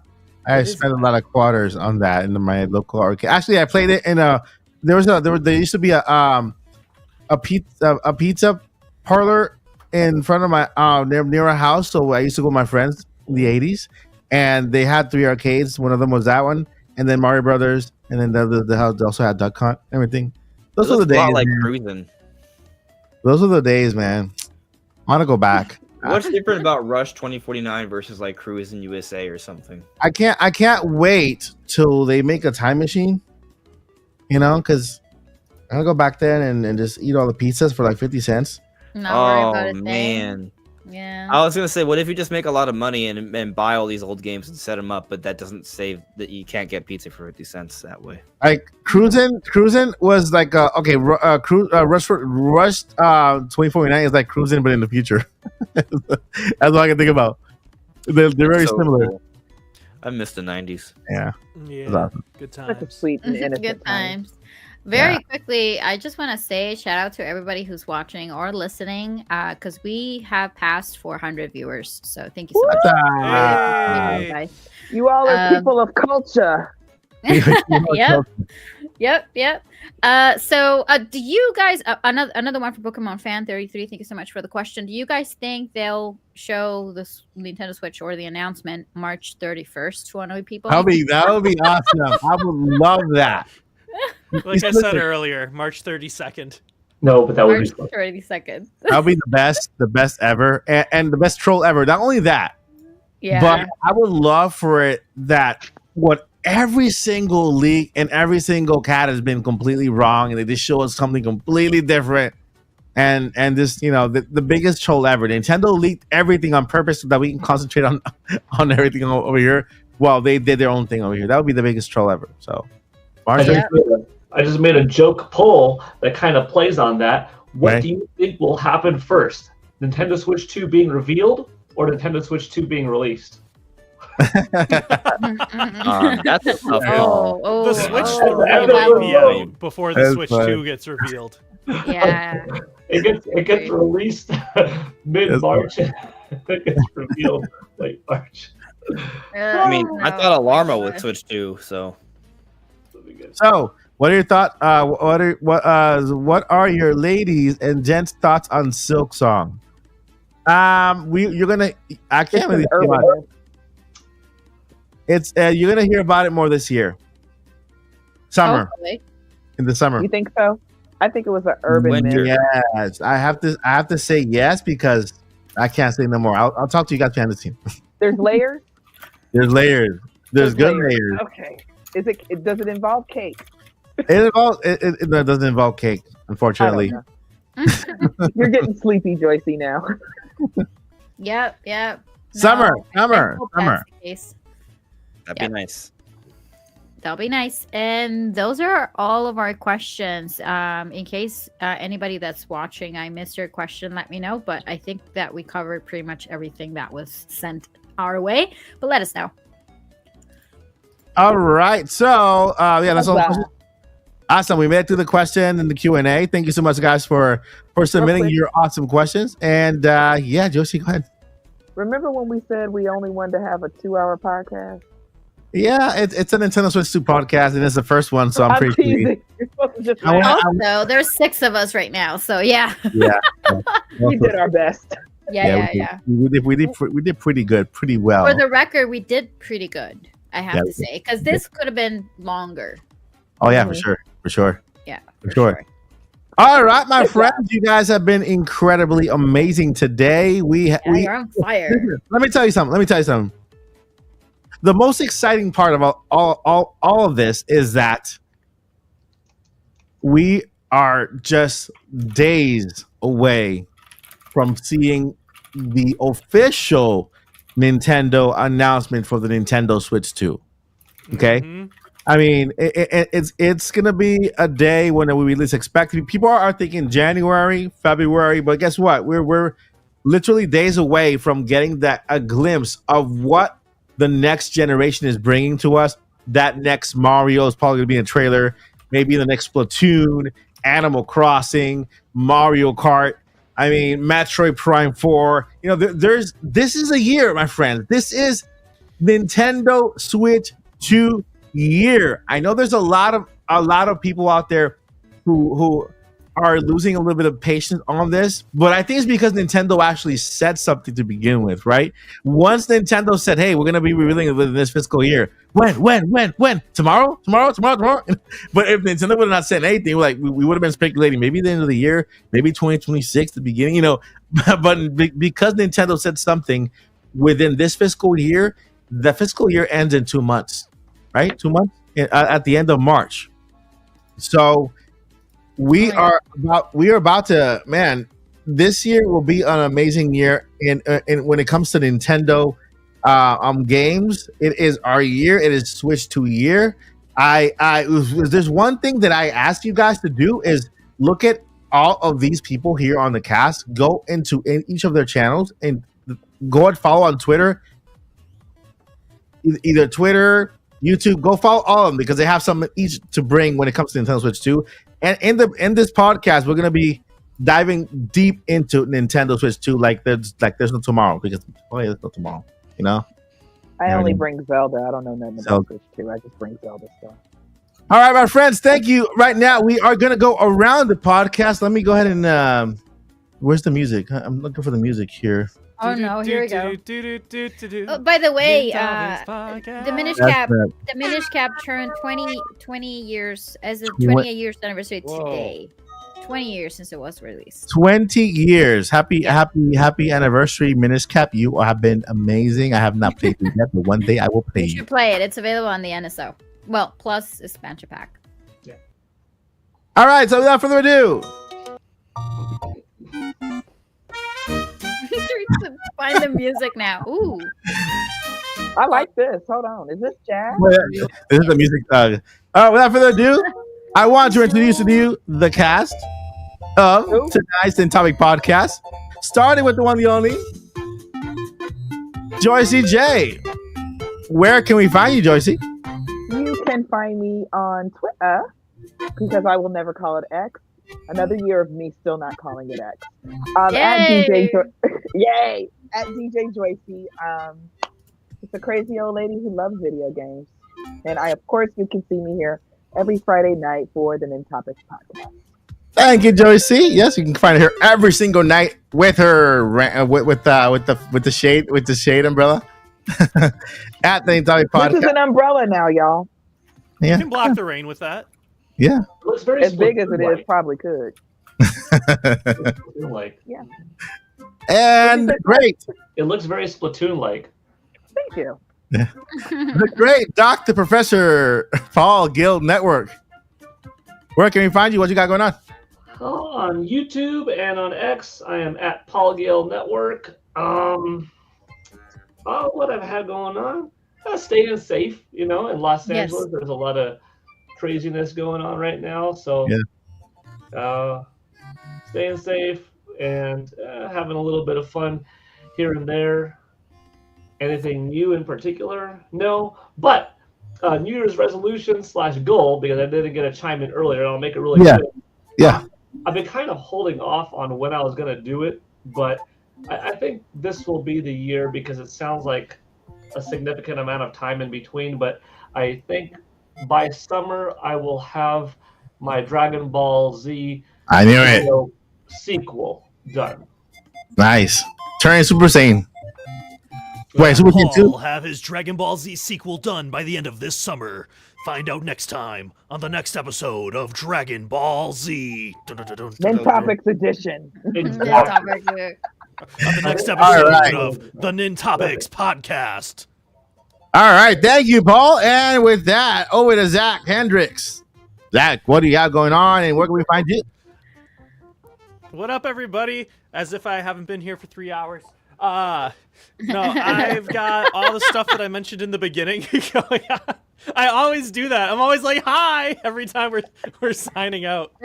Icebreaker, yeah. But like I mentioned in the beginning, I'm doing a lot of cool film stuff. One thing I forgot to mention that I'm really excited about, my film that I'm doing next month, the creature for it is being designed by someone who did the concept art for Amazing Spider-Man and also designed Bebop and Rocksteady for the new Michael Bay Ninja Turtle movies a few years back.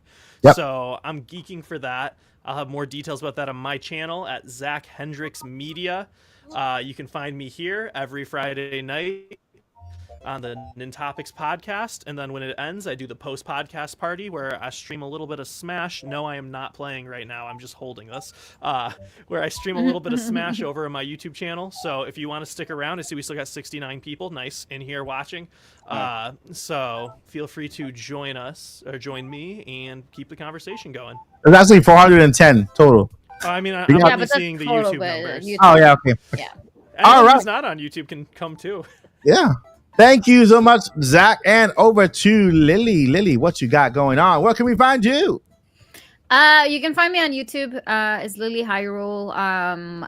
Like I said at the very beginning of the podcast, when we started the podcast, is that it's very weird that my last video was posted on November due to something that it was kind of going on, and hopefully it has like been forgotten. I don't really think that I'll be posting videos right now. Mm-hmm. However, I will be live on the Nintopics Podcast here every Friday. It's also available on my channel, so it's being broadcasted on my channel. So whichever you would like to join, whether if you want to be here on Mike's Odyssey's channel or my channel, we'll be live there. But I can tell you that a bunch of videos are cooking. So whoever has not, if you're not subscribed to my channel, I would really, really appreciate if you can subscribe to my channel and turn on the bell so you can get notified as soon as I upload my first video of 2025, because I don't have an actual date, but it's in the works right now. So, all right. And that's pretty much everything I have for now. Yeah. Awesome. And over to our special guest, Andres Restart. Andre, where can we find you? What you got going on this week? You can find me at Andres Restart on YouTube. And I don't know. Every day something new happens, so we'll see. But there you go. Things are happening. I do want to make a Zelda related video. I'll say that. But Yay! Yay! Ooh, very fun. Awesome. So you can find Andres Restart over at Andres Restart on YouTube, also on Twitter X. I can tell you, he is one of the best analysts we have on YouTube when it comes to Nintendo. Best analytical videos and breakdowns and all stuff. So I highly recommend. And this is what we're talking about today, or something like that. So thank you. Appreciate it. Go ahead. You do have a certain cadence. That's a subscribe that you're going to enjoy. So go ahead and check him out. Thank you so much, Andrew, for being with us today. And hopefully we have you soon. Yes, please. Yeah. And of course, you can find me here every single day at the Odyssey, Monday through Friday. We have content. We're gonna start them in topic minis episode, which is like little podcasts like this, but short bites on the regular, like a regular video. It's gonna be in the afternoon around 5 p.m. in the afternoon Eastern time. And the music, what music is this? What is that? Anyway, I don't know. I'm just bopping to it. Right? Yeah. There you go. And of course, every Friday night here at the Nintopics Podcast, I am starting to stream. I'm going to try to see if I can stream at least 4 times a day. Not four times a day. What? I believe in you. That's commitment right there. Not 4 times a day. 3 times a week. Okay. Oh, okay. 3 times a week. 3 times a week. I'm getting my stream set up so that I can go ahead and start streaming and have that ready. But yeah, you can find Nintendo Switch 2 content on the channel Monday to Friday. And yeah. Thank you so much for your support. We are definitely going in the right direction on the channel, and you guys have been super amazing. Thank you for being here. All 400 and I think 30 at one point.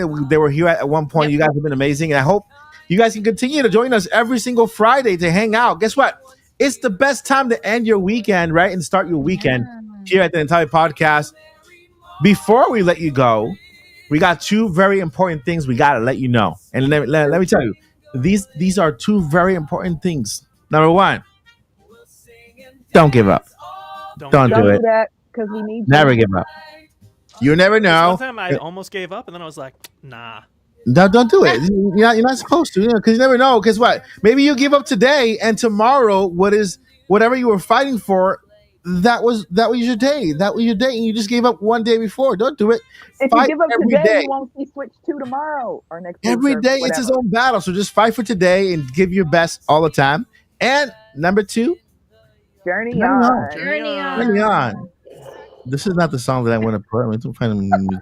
Yeah, that song is kind of weird. Nintopics Podcast. What is all it? things Nintendo. What is that? We have a karaoke overdue. We have to. 1, 2. Y'all don't want me doing karaoke. Zach just sing us out. We fine, Mike. Just let Zach sing us out. We're good. There you go. Oh, there we go. Let it show. It's time to get your dance and your smile on. My friends, we love you. Nintopics Podcast. I feel like dancing with Nintopics Podcast. It's been a hard week, but I feel better now. It's time to flow with the Nintopics Podcast. Come on, Paul. What are your moves? Oh yeah, Oh, the dancing Korra. now the plushies and dancing. I have a Waggle, coffee. waggle.